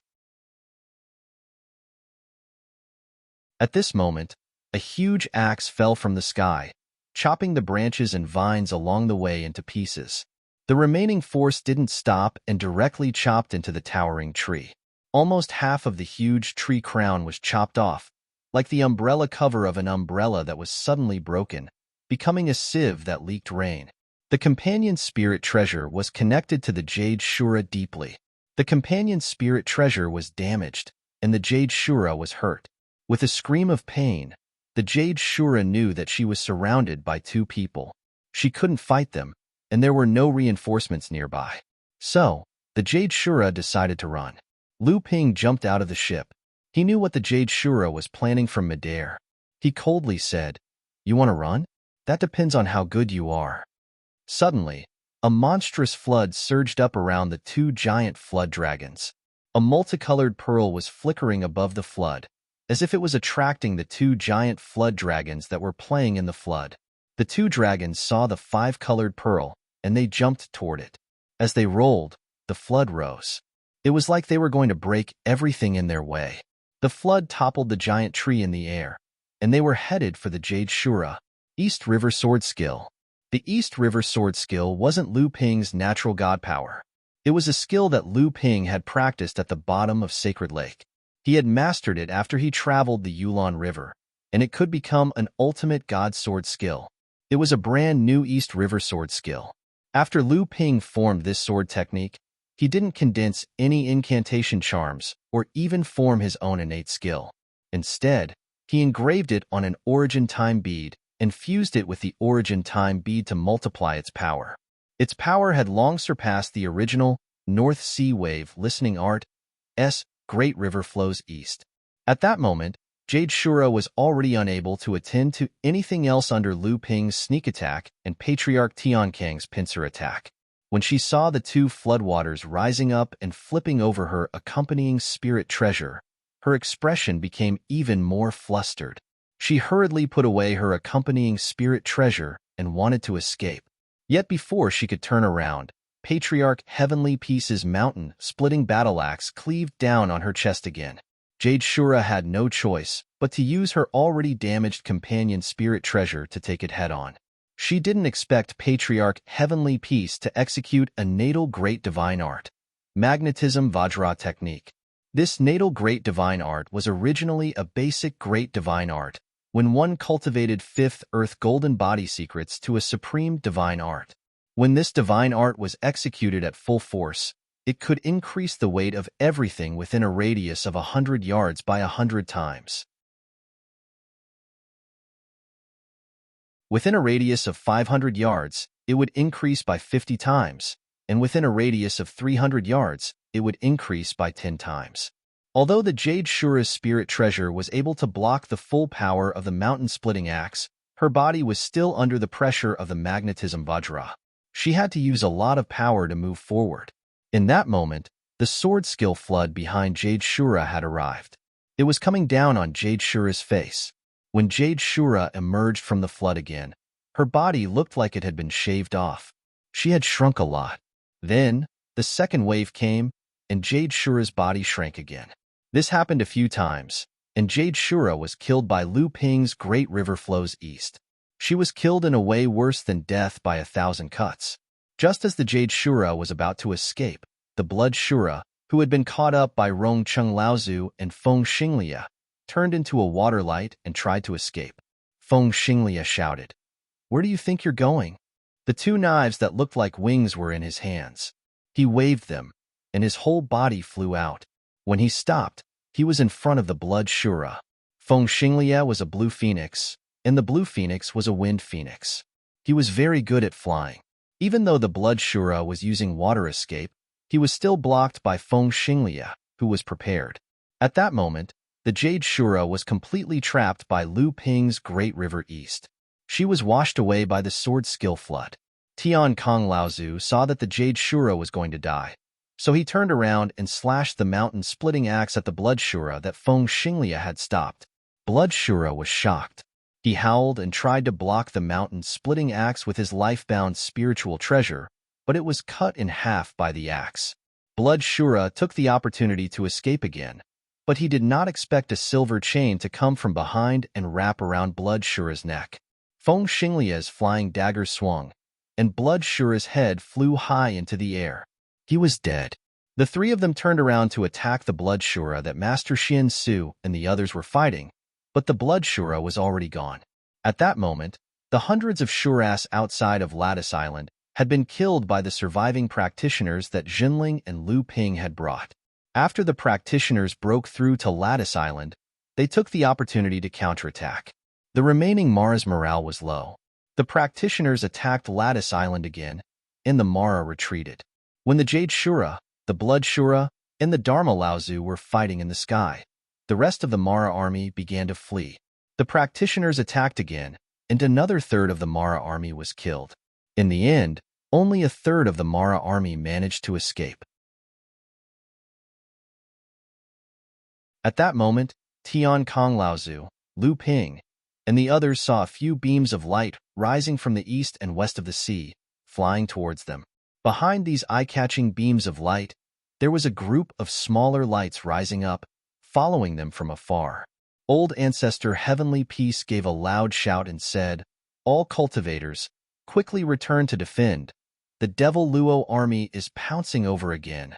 All of the cultivators who were in high spirits from killing were so shocked by Old Ancestor Tian Kang's shout that their ears were buzzing. Only then did they come back to their senses and hurriedly flew back to Lattice Island. Tian Kong Laozu said to Lu Ping, "Kid, the spirit recovering pill, the best." Lu Ping chuckled, and without saying a word, he took out 3 spirit recovering pills refined with the flesh of the spirit monster Peach and gave one each to Tian Kong, Rongcheng, and Feng Xinglia. Tian Kong Laozu didn't even look at them and directly swallowed the spirit recovering pill, seizing the time to recover the true essence he lost in the fierce battle.